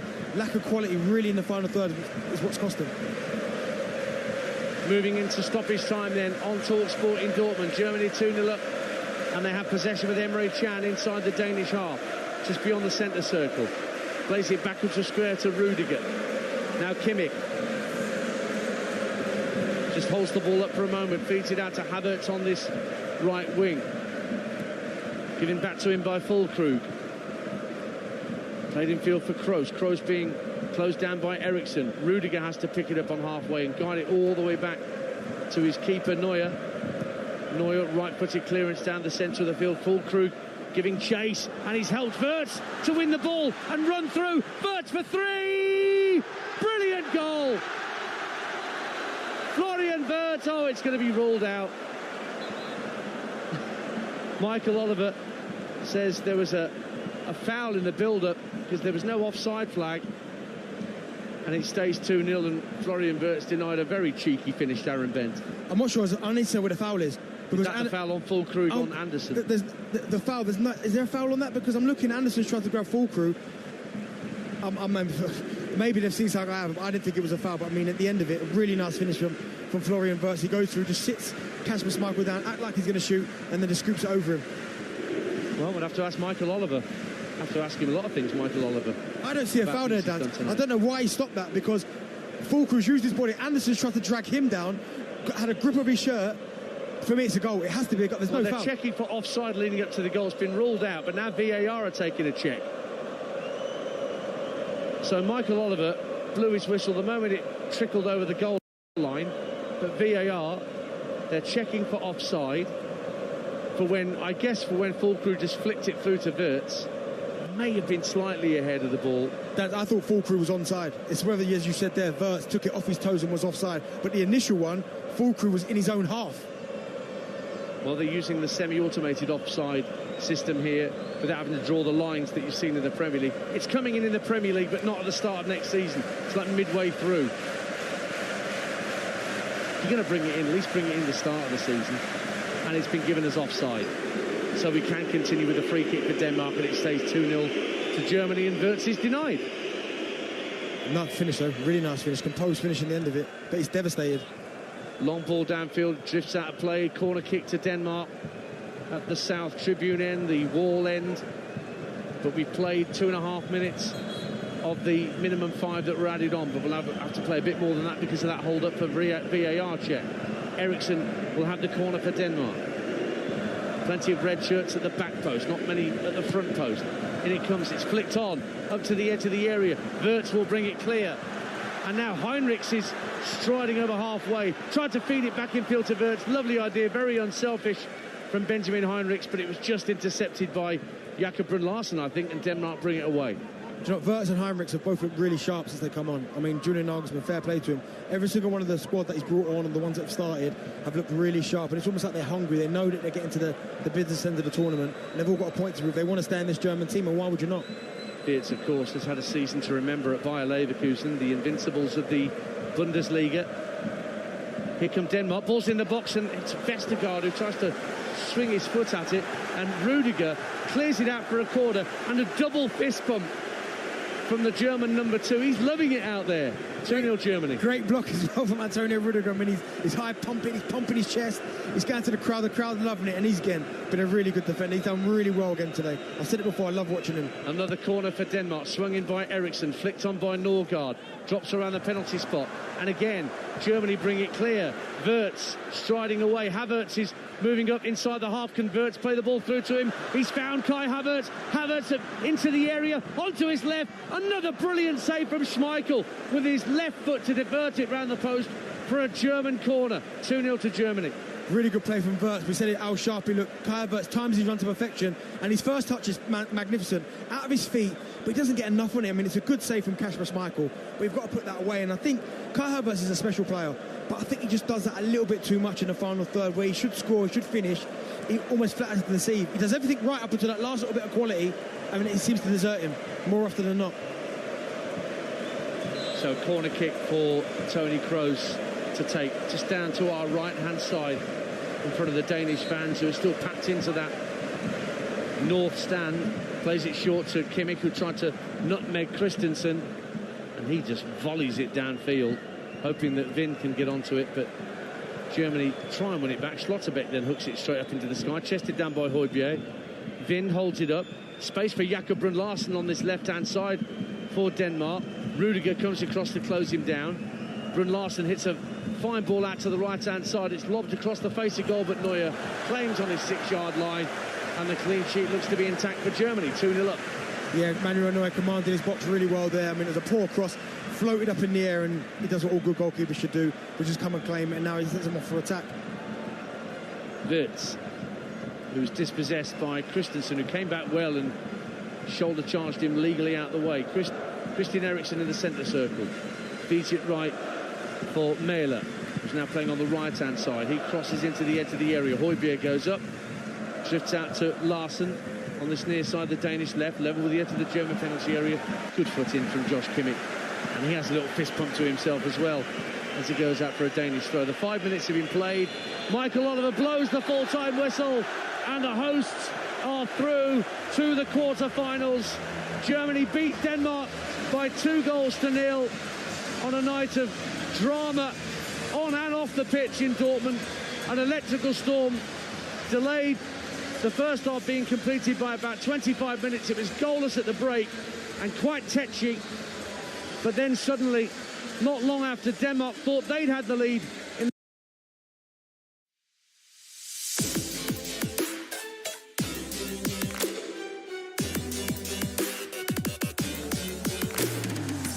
it's live.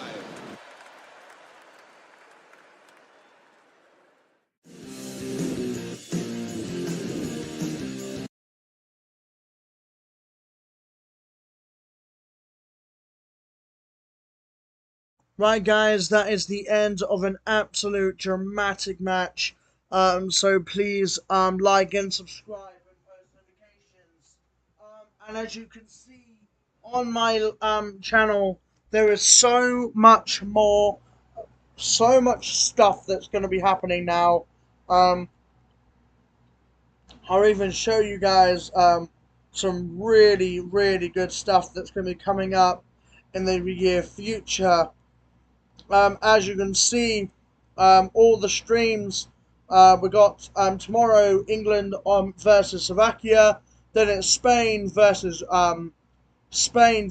Georgia, then it's France versus Belgium, and Portugal versus Slovenia.